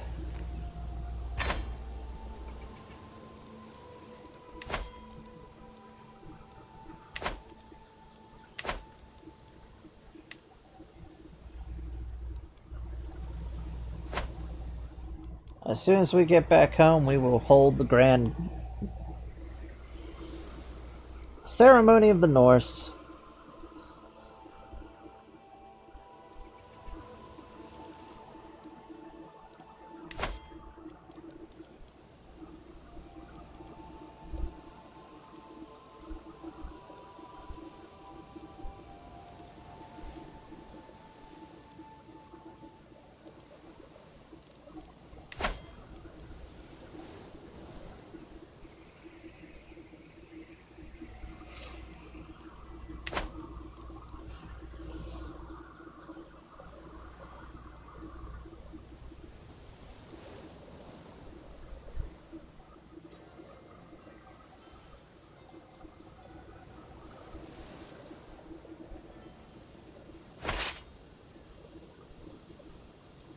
And we'll just smack him.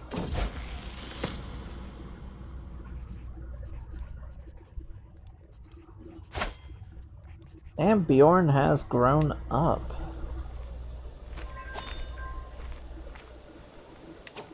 Oh, we just came back from raiding the Pope.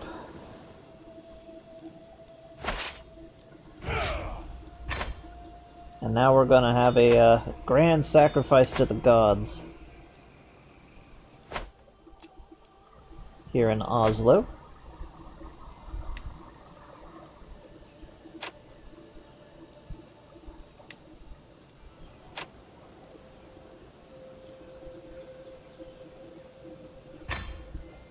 We shall start our sacrifice.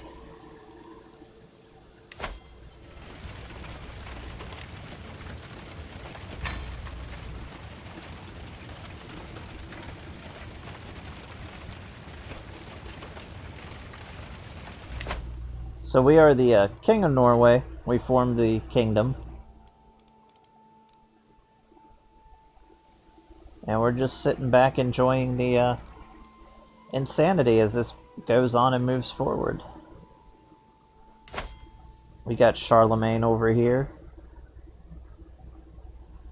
He just formed the First Holy Roman Empire, the Carolingian Holy Roman Empire. The Abbasid Caliphate actually succeeded at stopping the Berbers' revolts from basically losing them Africa. So now it's de facto part of the Abbasid Empire. Them and Tartaria are by far the strongest tags right now. Though the Holy Roman Empire is not... Actually, they are on par with them now.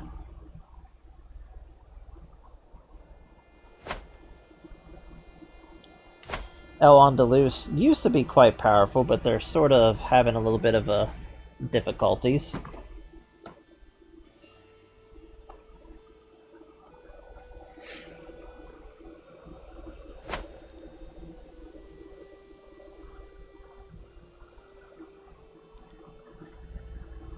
And we're just a slow play as a Viking right now. We are a Norwegian Viking.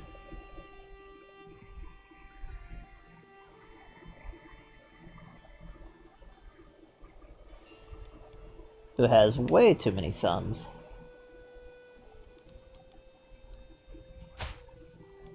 Let's see if we can send him to the Holy Order. Use a hook on him. We will imprison him. Might succeed, he might just run away.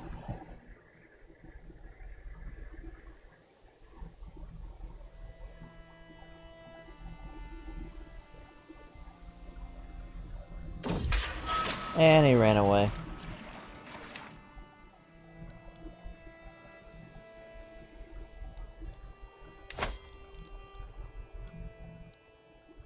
It's funny that he ran away and we could still send him send him off to the Vanguard Guard.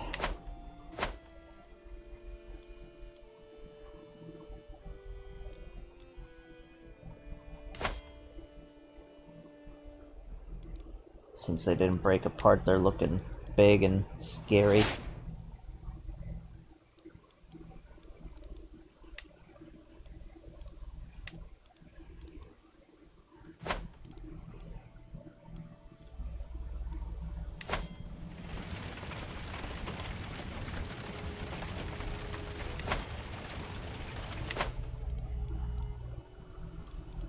We have our designated sacrifice right here.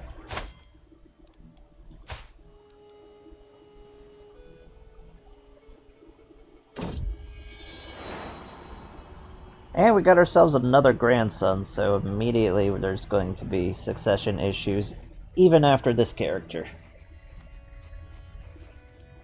Yay.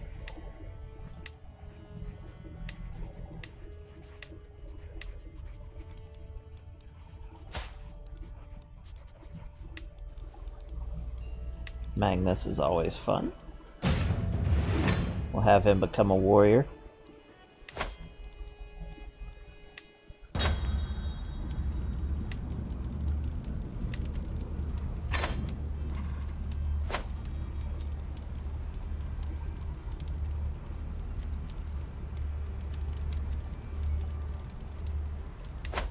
And there we go, we get to sacrifice him.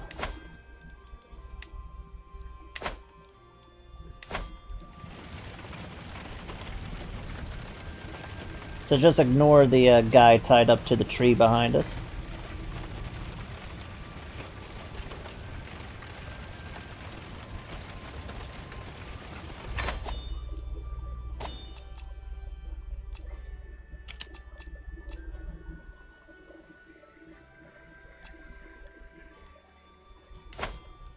It won't be too long before we see Denmark rise up.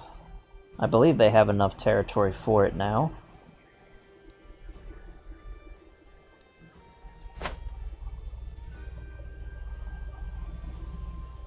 I think we'll save here. We've been going for almost 4 hours. And unfortunately, I do have to work at night, so about all I have time for. So we'll go and save that. So if you liked what you saw, give us a like and a follow on YouTube, and give us a subscribe and a follow over here on Twitch. And if you saw this over on YouTube, remember to come over here on Twitch and see all the episodes live as they happen. And we'll be seeing you all later, you alligators. Bye-bye now.